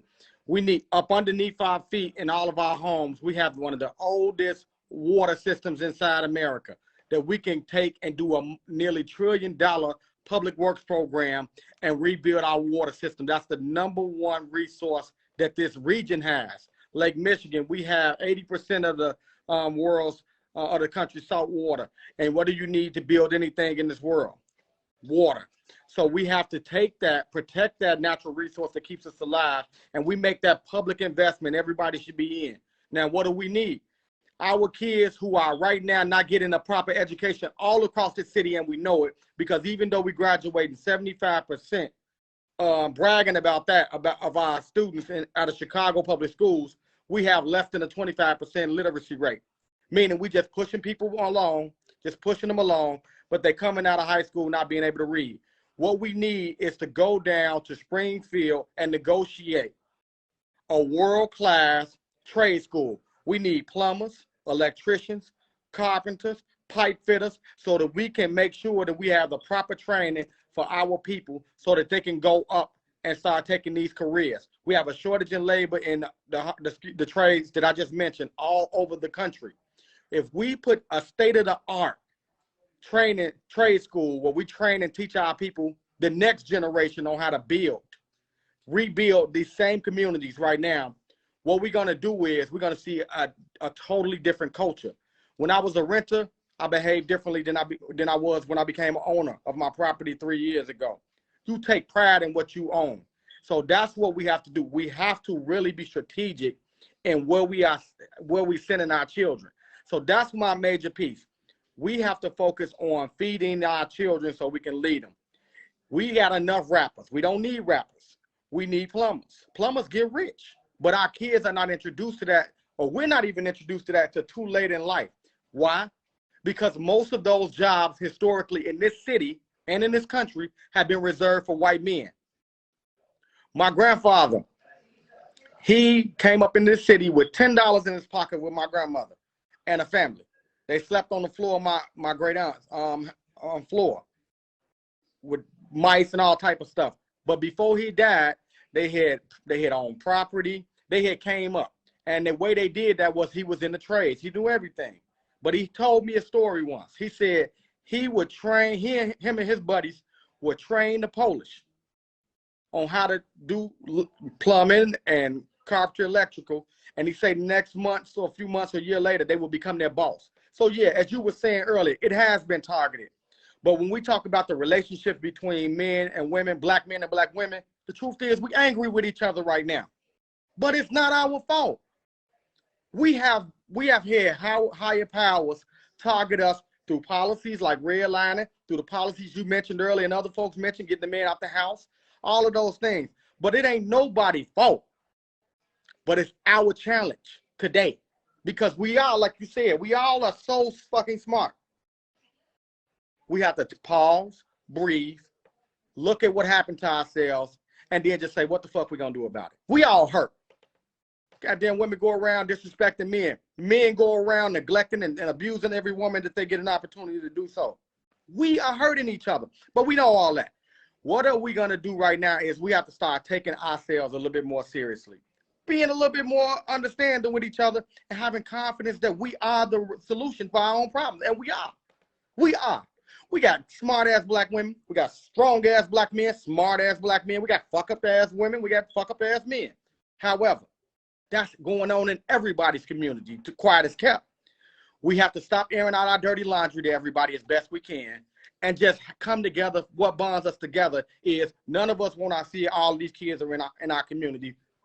Shooters, killers, bums, illiterate, unskilled, unambitious. So that's our common thread. So the solution, again, let us go and fight politically for the things that are going to be able to cure a lot of our issues. We get a public works program that we can say we need a neighborhood recovery fund. Okay, JB, you want to be reelected? We can put something on the table now. Y'all saw what they did with COVID. Y'all saw what they did with stimulus. We want a neighborhood recovery fund today, meaning we want trillion-dollar public works program. We want to rebuild the water system. We want to rebuild all of the broken homes in our community. We want them now. There are 4 to 10 jobs. I have a small construction firm, Preston Construction LLC. There are 4 to 10 jobs in each one of the properties in our community right now that's blighted. And we have a housing shortage, despite what we see, because the houses are not livable. We can turn this thing around in an instant if we stop fighting each other and find out what do we agree at. What we agree at is we want our money, we want opportunity, and we got all of the tools in the toolbox right now. So look, if I can give a kid right now a job for $35 an hour, I have influence over that kid. That kid don't want to be no shooter. When he get his $1,500, a 16, 17-year-old, he got money in his pocket, he want to have a good time. He want to get fresh. And guess what? He want to get back to work the next week. He kicking it for the week. He gonna kick it for the weekend, but he gonna get back. She's gonna kick it for the weekend, but she's gonna get back. The solutions are clear. Let's put together a cut us in or cut it out campaign. We want this public works program. We want this world-class training facility so that we can train the next generation of builders in here. And then one of the last parts, the solutions. Everybody is not going to go into building trades, but I think we have to be strategic. So for our elementary schools, where they have our children just running around, babysitting, as they say, technology schools should be our pitch. Every one of our elementary schools, every one of our babies touch these phones. They figure them out quicker than we do. Technology magnet schools where we have a focus. We are the next tech gurus are coming up out of Inglewood, Auburn Gresham, Garfield Park, because we have strategically fought successfully in the public arena in politics for technology schools for our children. Because we know what tomorrow looks like. Tomorrow's economy is a green economy. It's a logistical economy. It's a technical economy. Lead me to make sure that our children are first in line. Take advantage of this city because Chicago isn't going anywhere. Take advantage of it. Pull in, let's say technology, let's say rebuild right now. The shooters right now, we take them guns up out of their hands, we put hammers in them. Now you get money right now. You 17 to 20 to 35, in that range, even 40. Now we're gonna get your money. Our kids, we're gonna prepare you all for the economy of tomorrow, because we know in 10 years, our 10-year-olds are gonna be 20-year-olds. Our 12-year-olds are gonna be 22-year-olds. What have we successfully set up for them? Technology is tomorrow. So when we go to CPS, I'm going to the board meeting next month. You have to get 2 minutes speaking time they give you. So I'm going to be trying to get everybody that I can. Let's go to the board meetings. Let's demand that all of our schools, that we start to focus, that all of our schools become the technology schools, the South Side and West Sides. Let's make sure that we have the lock on the technology schools for our babies. They ain't gonna just be picking up their phones for YouTube and all these other things. They're gonna be creating these software programs. They're gonna create the next big thing out of YouTube if we give them the opportunity, and we gotta hold our people accountable right now. We have to have solutions, man. I appreciate you, Martin. You always show me a lot of love, but you know, we think about this. And for those people who listening about marriage, get married. Less than 8% of Black people are married. I live under the poverty line. And I can tell you this, marriage brings stability and it brings wealth. And there's nowhere in the world where people who have wealth are unsafe and unhealthy. Those two things are for sure. You can look at any statistic anywhere in the world. They're not having gun violence issues in Calabasas in LA. They're not having health issues galore. If you go down to Streeterville or Astor Street where the governor lives, the life expectancy in those communities are around 90 years old. If you go to Inglewood, where I come from, the life expectancy is around 68. That's because of the wealth gap. And that's why I strategically focus on solutions becoming money, because money does change the outcomes of people.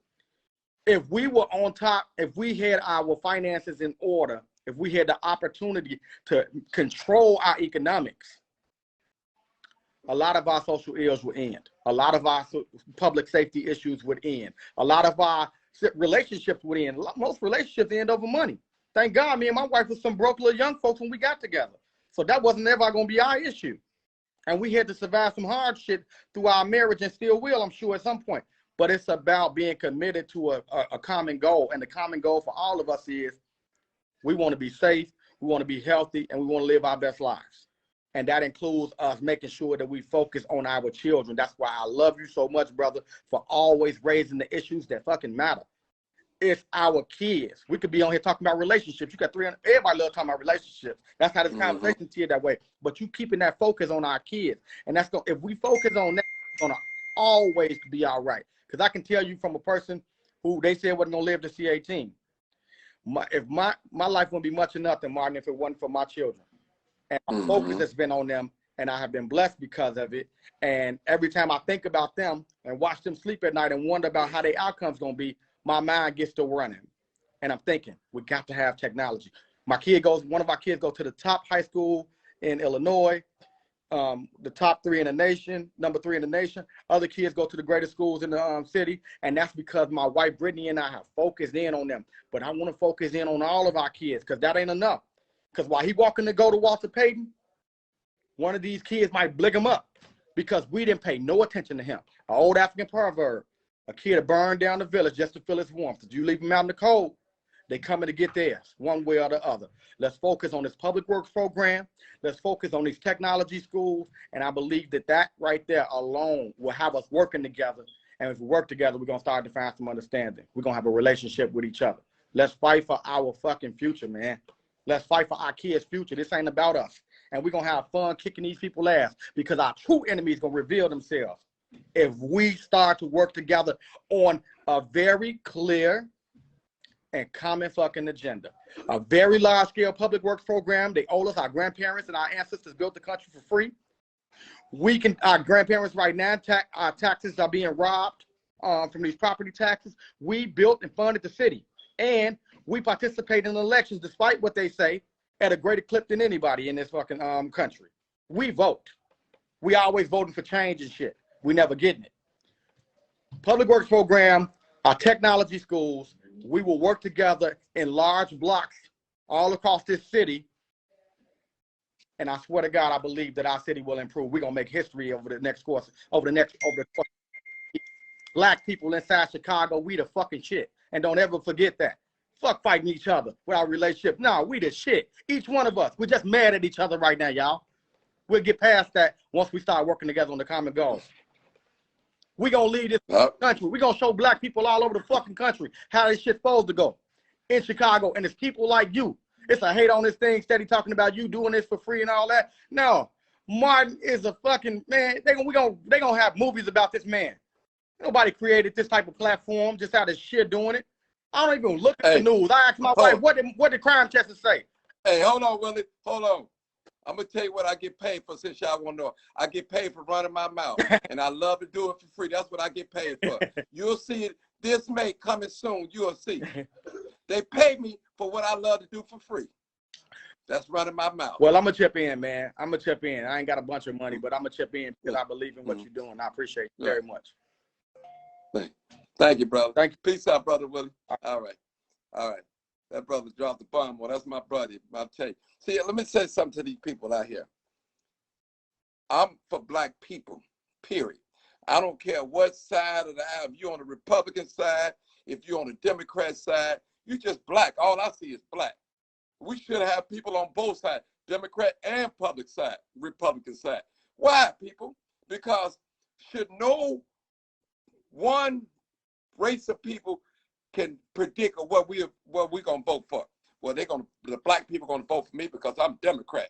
It should never be like that. And we the only people that give our vote up and don't get nothing in return. Trust me. Do you think millionaires put all of money behind a candidate and they ain't looking for nothing in return? They're looking for a return, people. Don't be fooled. Trust me. We ought to stop voting for people because they look like us or they tell us what we want to hear. We got to do a background search on these people. We got to have people, listen, you know what I look for in the candidate? If he love his people. That's the number one thing. That's the number one thing. Number one thing. And I'm going to tell you something. Most candidates It's two people who they fear. They fear the one who's bankrolling them, and they fear the one they know can put them in out. No, it's the one who bankroll and the one they're afraid of. Those two people who they fear. The people that they're afraid of and the one bankroll. Those are the people who candidates cater to. So thank y'all so much. We get off the topic. That's okay. It is what it is. Appreciate you. This is live, uncut, unedited. Share the video. Come up with some solutions. Love on your people. This is Black History Month. Go shop at some black stores, some black-owned businesses, and give them some of that money. Thank you guys so much.